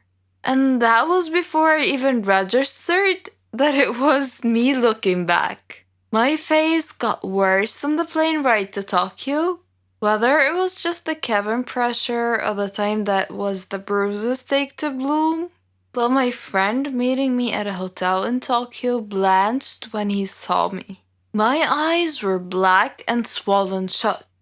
One side of my face was also swollen and bruised, and a long line of black, badly stitched thread ran down my right temple to my brow. I had been assaulted and robbed in Barcelona a few days before, which resulted in 2 black eyes, a swollen jaw, and a fractured skull, now dented and stitched together by an exhausted intern who would never win a prize for the neatness of his craft work. My friend in Tokyo was a lawyer who dealt with the complexities of transitional airline leases and wore tailored suits. We made an odd-looking couple as we went from bank to bank with my passport, trying to get money out or get money wired or just access it somehow. In his flawless Japanese, he negotiated on my behalf as I stood there, my face a grotesque mask. But each time we were rebuffed. In a chilled Starbucks, my friend brought me an iced coffee, which I drank through my straw, and my jaw still hurt, and said, "The people in the bank probably think I beat you up, and I'm trying to drain your bank accounts. That's what it looks like." We tried one more bank, and when they said no, tears burst with some difficulty from my swollen eyes. And the sight might have been so weird and sad that they finally said yes. The rest of the time in Tokyo, I didn't leave my friend's flat. I was anxious and exhausted, and had started to dream of the assault and shattered and jumbled fragments. In the day when I should have been exploring Tokyo, I lay on the couch in the cool, dark flat and watched reruns of the Dawson's Creek. One nice thing about success is seeing all your friends and family being so proud of you and your accomplishments. This mutual respect and appreciation is what real friendship is all about. My story is about success and friendship, and also when two friends become incompatible and no longer go hand in hand. My name is Sherry, and I'm 21 years old. I had a friend named Margot. She wasn't just my friend, she was my best friend, my sister. She meant the world to me. We were alike in so many ways, even in our hobbies, our dreams. After my dad's death, Mom and I moved to Margot's neighborhood, since her mom was my mom's best friend. I was only 3 years old at the time, so Margot and I practically grew up together. At school, we shared the same classes, studied together, and even partnered as lab partners. She and I both aspired to become pharmacists. I struggled through high school, but made it through with Margot's support and encouragement. I didn't have as much freedom and independence as she did, because my mom was too overprotective of me. It was at this point that my story really began. When I decided to join the Faculty of Pharmacy, Margot asked me why I chose that major, and I told her that my dad had died of a malignant disease that had no cure, so it was my dream to find a cure for it, to save lives. I studied hard and successfully enrolled in the Faculty of Pharmacy. Margot was very happy for me, and she promised to keep me focused on discovering that cure for Dad's fatal disease that I so passionately sought. I asked her to stay by my side the whole time, and she was happy to do so. The Faculty of Pharmacy was located abroad, so outside my country. I would be independent, free of Mom's smothering control. Frankly, I looked forward to it. Margot and I found a place to stay near the faculty, at a youth hostel with a group of girls from different countries. Unlike me, Margot was able to easily make friends with them. Our studies weren't easy at first, but we worked hard and muddled through. I was so excited to delve into my research and learn as much as I could. I queried instructors and doctors constantly to expand my knowledge. This was my beginning, and Margot stood by me the whole time. Eventually, we graduated from the faculty and launched our careers. I started at one pharmaceutical company, while she started at another. We were now competitors of a sort. In preparation for my private research, I rented a flat near my company. Margot did the same near hers. She was always asking me how my research was going. She knew I was trying to develop an antibiotic to cure Dad's deadly disease. It wasn't easy, though, because the body's immune system attacked the antibiotic and destroyed it before it could destroy the diseased cells. I had to discover a neutral substance that the immune system wouldn't attack, so that the drug could penetrate into the body far enough to find and destroy the diseased cells via chemical interactions. My first research paper was rejected, but I kept trying, and with each attempt, I would discover something new. During that time, Margot was also busy with her work. One day, she called me. She was crying because she had been fired from her work. They accused her of stealing an important research. I told her that she was so proficient in her work that she should not be sad, but rather should try and get a job at my company. I told her that I would recommend her to my manager. She hugged me and thanked me a lot, and said, "You really are the best friend ever, Sherry." The next day, I told my manager about Margot and said that she was looking for a job and was waiting outside. He interviewed her and gave her a job. I was so happy now. She and I were working at the same company. Margot continued asking me about my research, and I gave her occasional updates. I was hesitant to tell her too much, but then again, she was my best friend after all, so I invited her to my home to tell her about my research. Margot wasn't as happy as I thought she would be to hear about my progress, but I figured that was because of her recent firing. My personal research took all my time. It was even more important than my work. One day, when I reported to work, my manager told me that they didn't need me anymore, that I was being let go, fired. I was shocked and asked why. He said that I was spending too much time at home doing my private research and too little time at work. He told me he had had several letters delivered to my home instructing me to come back to work, and that I hadn't answered him, and that I had failed to come back to work. He told me that my roommate, Margot, had received the letters on my behalf and had promised to deliver them to me. I was shocked. I told him that she never said anything. Returning home, I confronted Margot and asked why she didn't deliver my boss's letters to me. She acted so apologetic and said that she had received the letters, but she had been so busy that she put them aside and forgotten about them. I forgave her, but I felt that she wasn't being completely honest with me. I brushed it off and told her that being fired would simply free up my time so I could spend more time on my private research. Days later, Margot called me and asked me to come celebrate with her. When I asked her what the occasion was, she said that she had gotten a promotion and taken my place at work, my former job. I was happy for her, but at the same time, I felt that there was something wrong with these circumstances, and that feeling seemed to be growing. Time passed, and my experiments finally met with success. I had succeeded in finding the drug that could destroy the diseased cells. I was over the moon. Dad would have been so proud of me. I called Margot and told her about my discovery, and she said, "Oh, Sherry, you did it! You discovered the cure!" I told her that I planned to present my research to another pharmaceutical company soon, one that was better than my previous one, the one that had fired me. She acted happy for me, but had a strange look on her face. Then I felt sleepy, and I said goodnight. She said she would be staying up for a while, so I just went to sleep. When I woke up the next morning, I found my research area in shambles, and my research data was missing. I woke Margot up and told her that someone had stolen my research last night. She said that's not possible. Who else knew about your research besides you and me? And I said, maybe it was my former manager. Maybe he had somehow guessed that I had made a breakthrough. I don't know. I called the police and reported the break-in and theft of my research data, but they couldn't find any evidence as to who the culprit might be.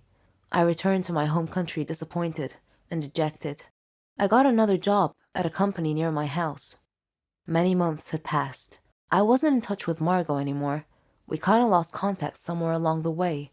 Then, one day, Mom was watching TV when she suddenly saw a program that was going to discuss a new drug that would treat and cure Dad's malignant disease. They were going to interview the discoverer of the miracle cure. I sat down enthralled. I had to watch it. When the interviewer introduced the guest speaker, it was Margot. I couldn't believe my eyes. It was her. She stole my research. My so-called best friend betrayed me, and I had treated her like a sister. It cut me deep. I took legal actions against her and got my research back and received credit for finding the cure, so that was all okay. But the one thing that could never be fixed, for which there was no cure, was the former relationship between us. She had stabbed me in the back and destroyed my faith in humanity, and I don't think I could ever find a cure for that. Our feelings are always hard to control. We are humans after all. Sometimes we do things we can't explain, just because we feel that way. I had a student named Daniel, a sweet and innocent child. I was prepared to do anything for him, but don't judge me just yet. First, let me tell you my story. My name is Jolene. I'm a 21-year-old math teacher at a primary school. I live with my sister and my mother. My house was next to the school where I work. I love teaching, and I like teaching the students in creative ways. They loved me, and I loved them. Daniel was a special student, though. Our story began at the start of the new year. It was the first day of school. I missed all my students over the summer break. I missed them so much that I stood by the door to welcome them back. Before I started my first lesson, Mr. Smith, the student affairs officer, knocked on the class door, with Daniel hiding behind his back. Mr. Smith greeted the class and asked them to greet Daniel, but Daniel was too shy and didn't move. So I went over to him to take him by the hand, but he pulled his hand away, which embarrassed Mr. Smith. I asked him to greet his classmates, so he went and he stood in front of the class and he said, "Hello, I am Daniel." Then he went and he sat at the very back of the class. He didn't talk much with the other kids. He didn't like to interact with anyone. Daniel always looked sad, and I thought to myself, he's only 8. What could possibly have made him that way? I tried to get close to him, but he resisted all my efforts. Sometimes he looked like he was hiding some big secret, and later on, I learned what it was. One night, when I was surfing the social media, I came across a horrible news story about a jealous husband killing his wife and another man right in front of his son. The child had been none other than my new student Daniel. Reading that sad story, I started understanding why Daniel was acting that way. I decided to try brightening his life a little. Every day, I would buy a small present and put it on his desk. At first, it had no effect, but slowly he came to love that. During break time, I would sit beside him and we would share food together. I would get him involved in class activities. On his birthday, I arranged a surprise party with his class, his grandmother, and myself. He was so happy that day. After the party, he hugged me and he told me that he loved me. I hugged him tightly. He was not just a student to me. I treated him like he was my own son. He told me that he wanted to call me mother, and that made me so happy. After his grandmother died, he came to live with me. We faced a lot of problems together, but I followed his success in life with pride. Daniel is all grown up now. He's graduating from the Faculty of Engineering. I am so proud of what he has made of himself. You know, sometimes the truth is even stranger than fiction, especially if you had a dark secret in your life that would put you in danger if it were exposed. Such was my case, and this is my story. My name is Charlotte, and I'm 17 years old. I live with my mom. My dad passed away before I was born, so my mom had to raise me all by herself. My mom knew everything about me. My school studies, my friends. She had certain rules that I was supposed to follow, like eating outdoors was forbidden, and I can't be friends with someone unless she knew everything about them first, and so on. I thought these rules were somewhat paranoid, and I asked her why she placed such restrictions on making friends.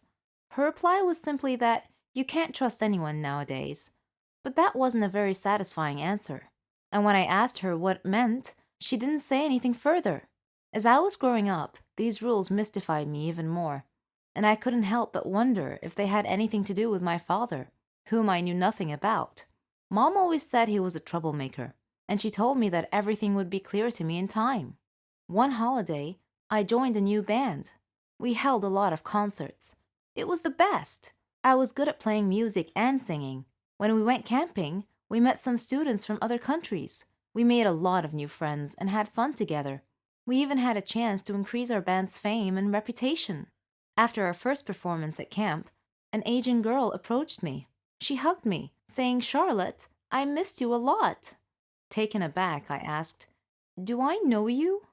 She surprised me again by saying, "Don't you recognize me? I'm Mary, your friend." I smiled and replied, "You must be mistaken. I don't know you." After insisting that she was indeed my friend, she excused herself and ran back to join her friends. Weird. Though, now that I think about it, I have often had an eerie feeling that someone was watching me wherever I went. I tried to shake off this feeling many occasions, but I never could. I would just tell myself that it must be my imagination. That night, we all went into the jungle. It was a jungle tour. It was very dark, and I got separated from the group and found myself alone, surrounded by trees. I called out to my friends, but no one heard me. Suddenly, I bumped into someone, a girl it seemed, and I apologized. When I turned around to look at her, I was shocked to see, well, myself, or my double. It was as if I was looking in a mirror. "Who are you?" I asked. "I'm Charlotte," she replied simply. "That's impossible. I'm Charlotte," I said assertively. "Are you with us here at the campsite?"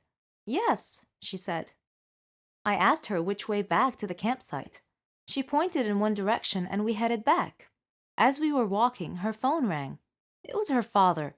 He was worried about her and was just making sure she was okay.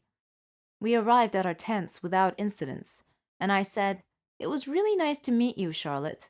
I'll see you tomorrow." I felt a strong connection to the girl for some reason. Then I realized that I had forgotten my bag, and I went to get it. And again, I had that ominous feeling that I'm being watched. Suddenly, something hit me on the head. When I woke up, I found myself sitting in a car, surrounded by people wearing sunglasses, and I was really frightened. "Who are you people? I demanded to know. And what do you want from me? One man told me that my dad was the reason they kidnapped me. When I told him that my dad had died a long time ago, he just laughed. Then he sprayed something on my face and I lost consciousness. When I woke up later, the other Charlotte was tied up beside me. One of the men seemed confused, seeing two of me, and he asked his boss which of us was the girl they were looking for. Suddenly, I heard someone shout, "Freeze! Don't move!" The police had come. They came out from the tree line. Surrounding the car, they arrested the men. Then they untied us both. Someone appeared looking very worried. The other Charlotte started coming too and asked where she was and what was going on.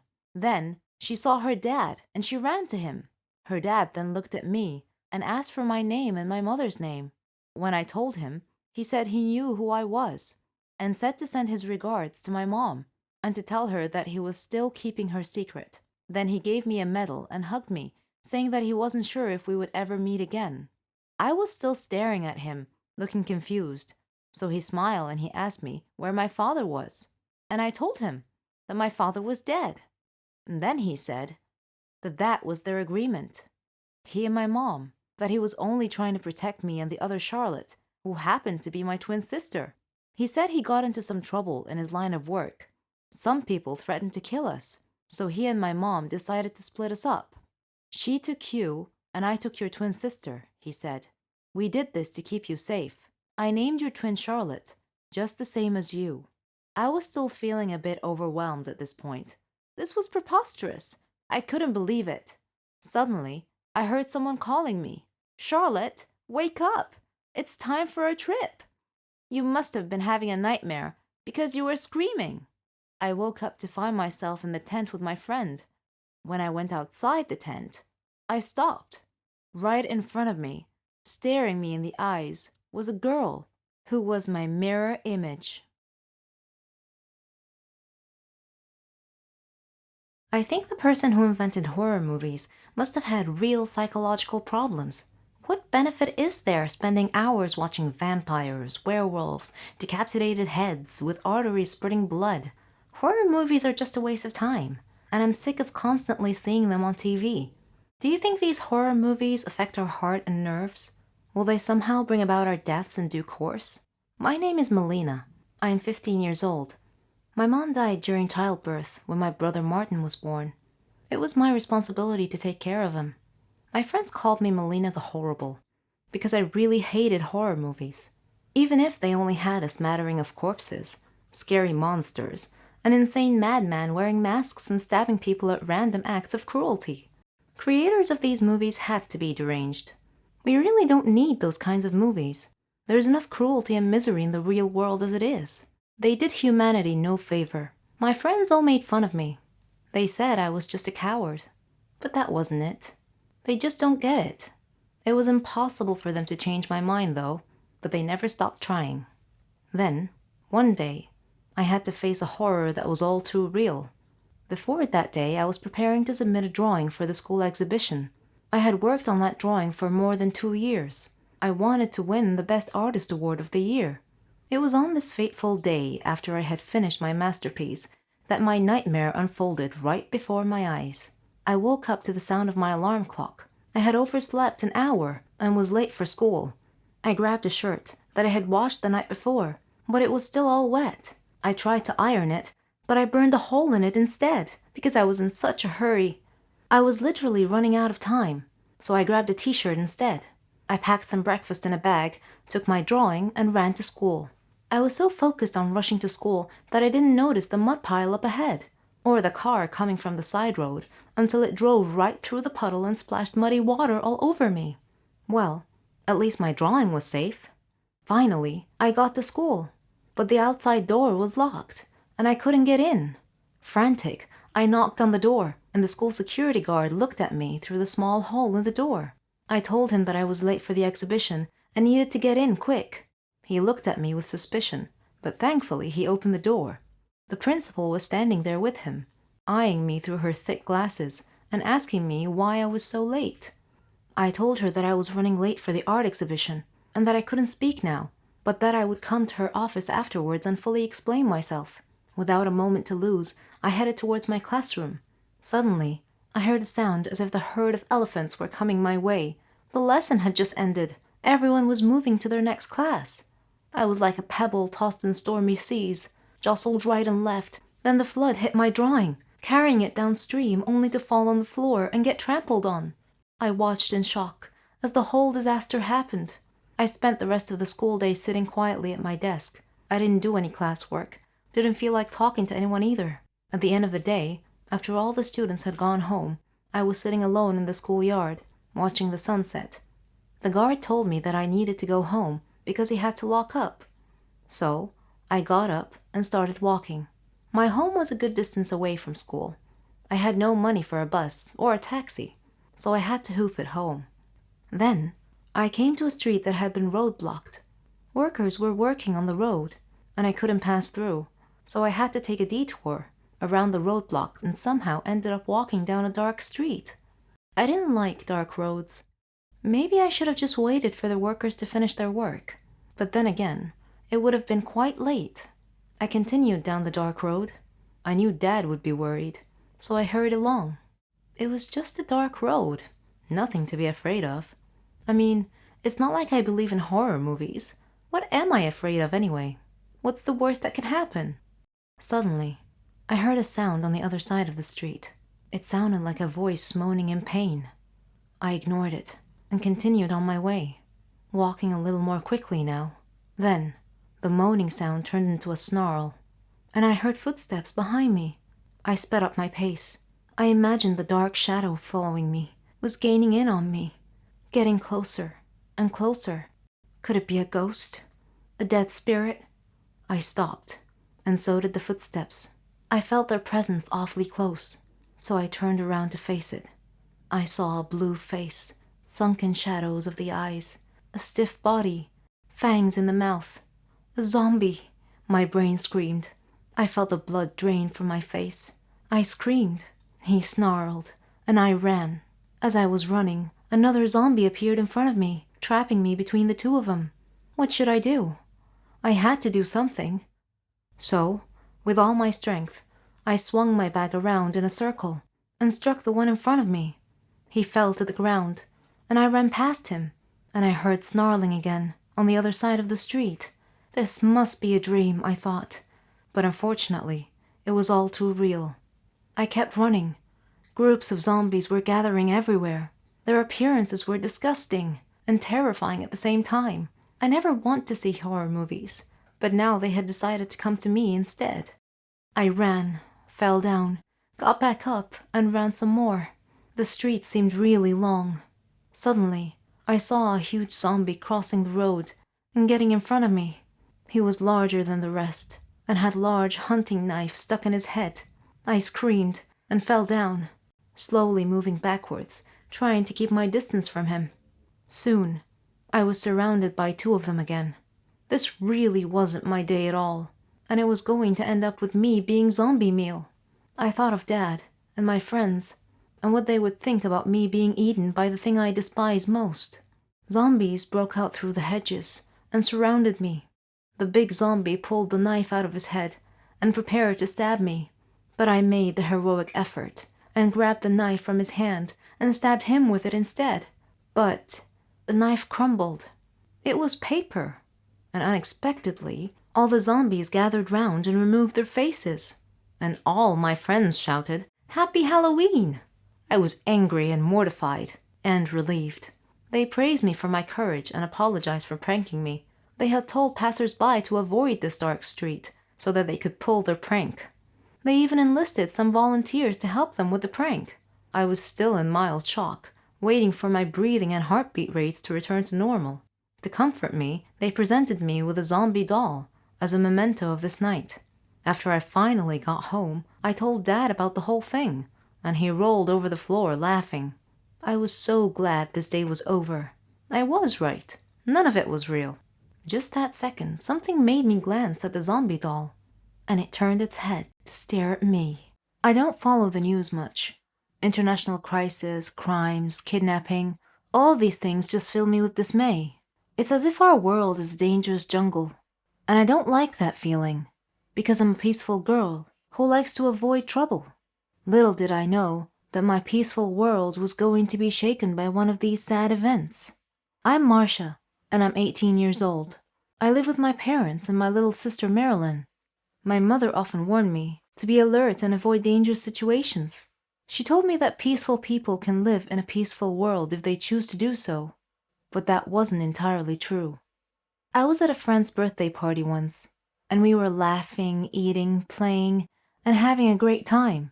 I wasn't paying attention to my phone much, but when I chanced to look at it, I saw that Mom had called me over 1,000,000 times around midnight.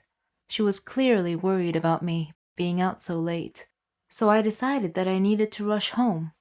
I was afraid to take a taxi alone, but I needed to hurry home, so I walked out to the main street, which was very dimly lit, and saw a taxi nearby. But when I got closer to it, I saw that all its windows were tinted, and I didn't feel at ease. I made to look for another one, but then the taxi driver opened the front door and smiled. His elderly age and his friendly smile disarmed me and gave me a lulling sense of security. So I asked him to take me to my home, and I jumped into the back seat. He asked me why I was walking alone on a dimly lit street that late at night, and I told him about the party and my losing track of time. He warned me not to walk late at night again because that was a dangerous time to be about. He asked me if I had heard about the serial killer named Bradley. I said that I did, but that I didn't know what he looked like. At that point, he laughed, and I heard the 4 doors suddenly lock themselves. He looked at me and said, "My name is Bradley. Now you know what I look like. It's so nice to meet you." I screamed for him to stop the taxi and let me out.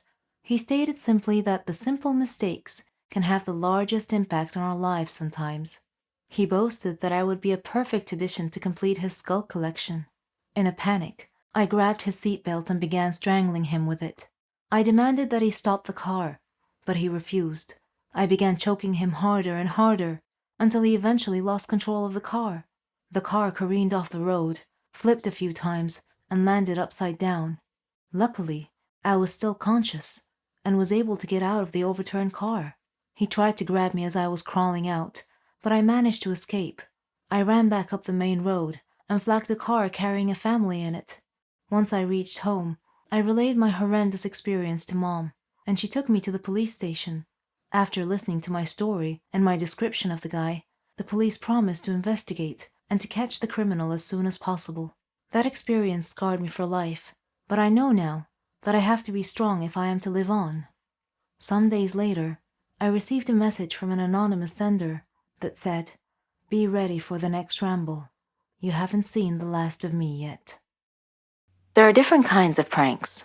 Some are funny, some are boring, and some have serious consequences. My small innocent prank turned into a horror movie. Let me tell you why. My name is Anita, and I'm 14 years old. I live with my parents and my brother Victor.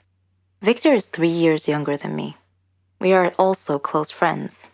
I love reading, writing stories, and most of all, playing pranks on people.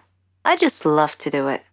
Victor was the cowardly sort, afraid of his own shadow, so I always played pranks on him. His terrified reactions always made me laugh.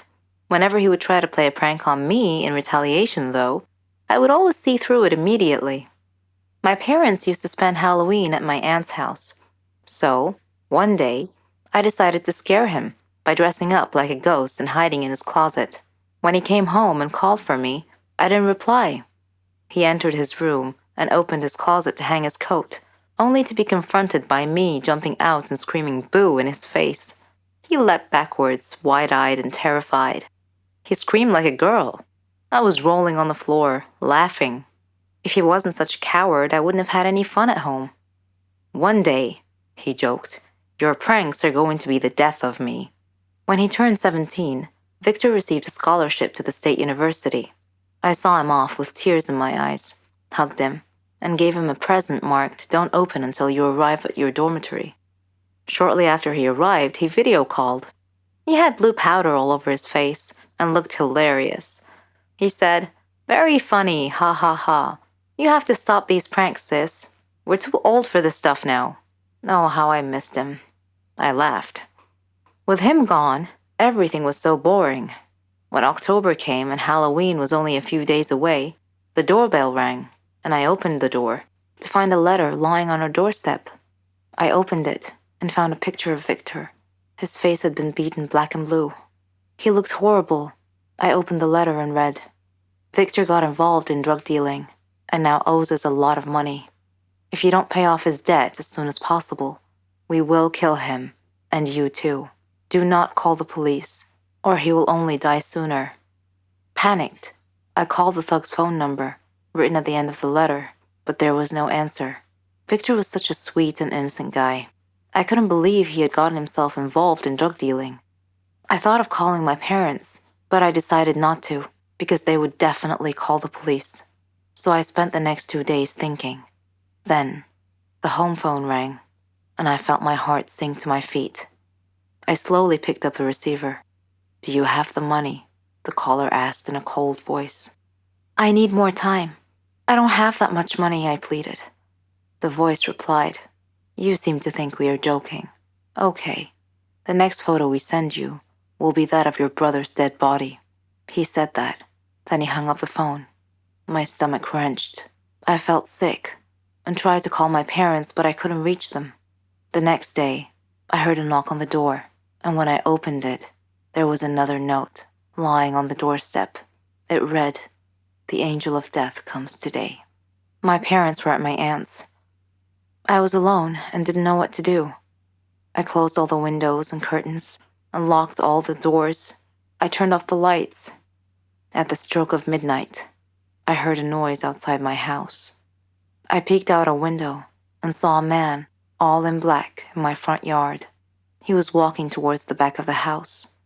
Shortly after that, I heard the back door open. I ran and hid myself in the closet. Eventually, I heard my bedroom door open slowly. I heard footsteps walking around my room, as if the intruder were searching for me.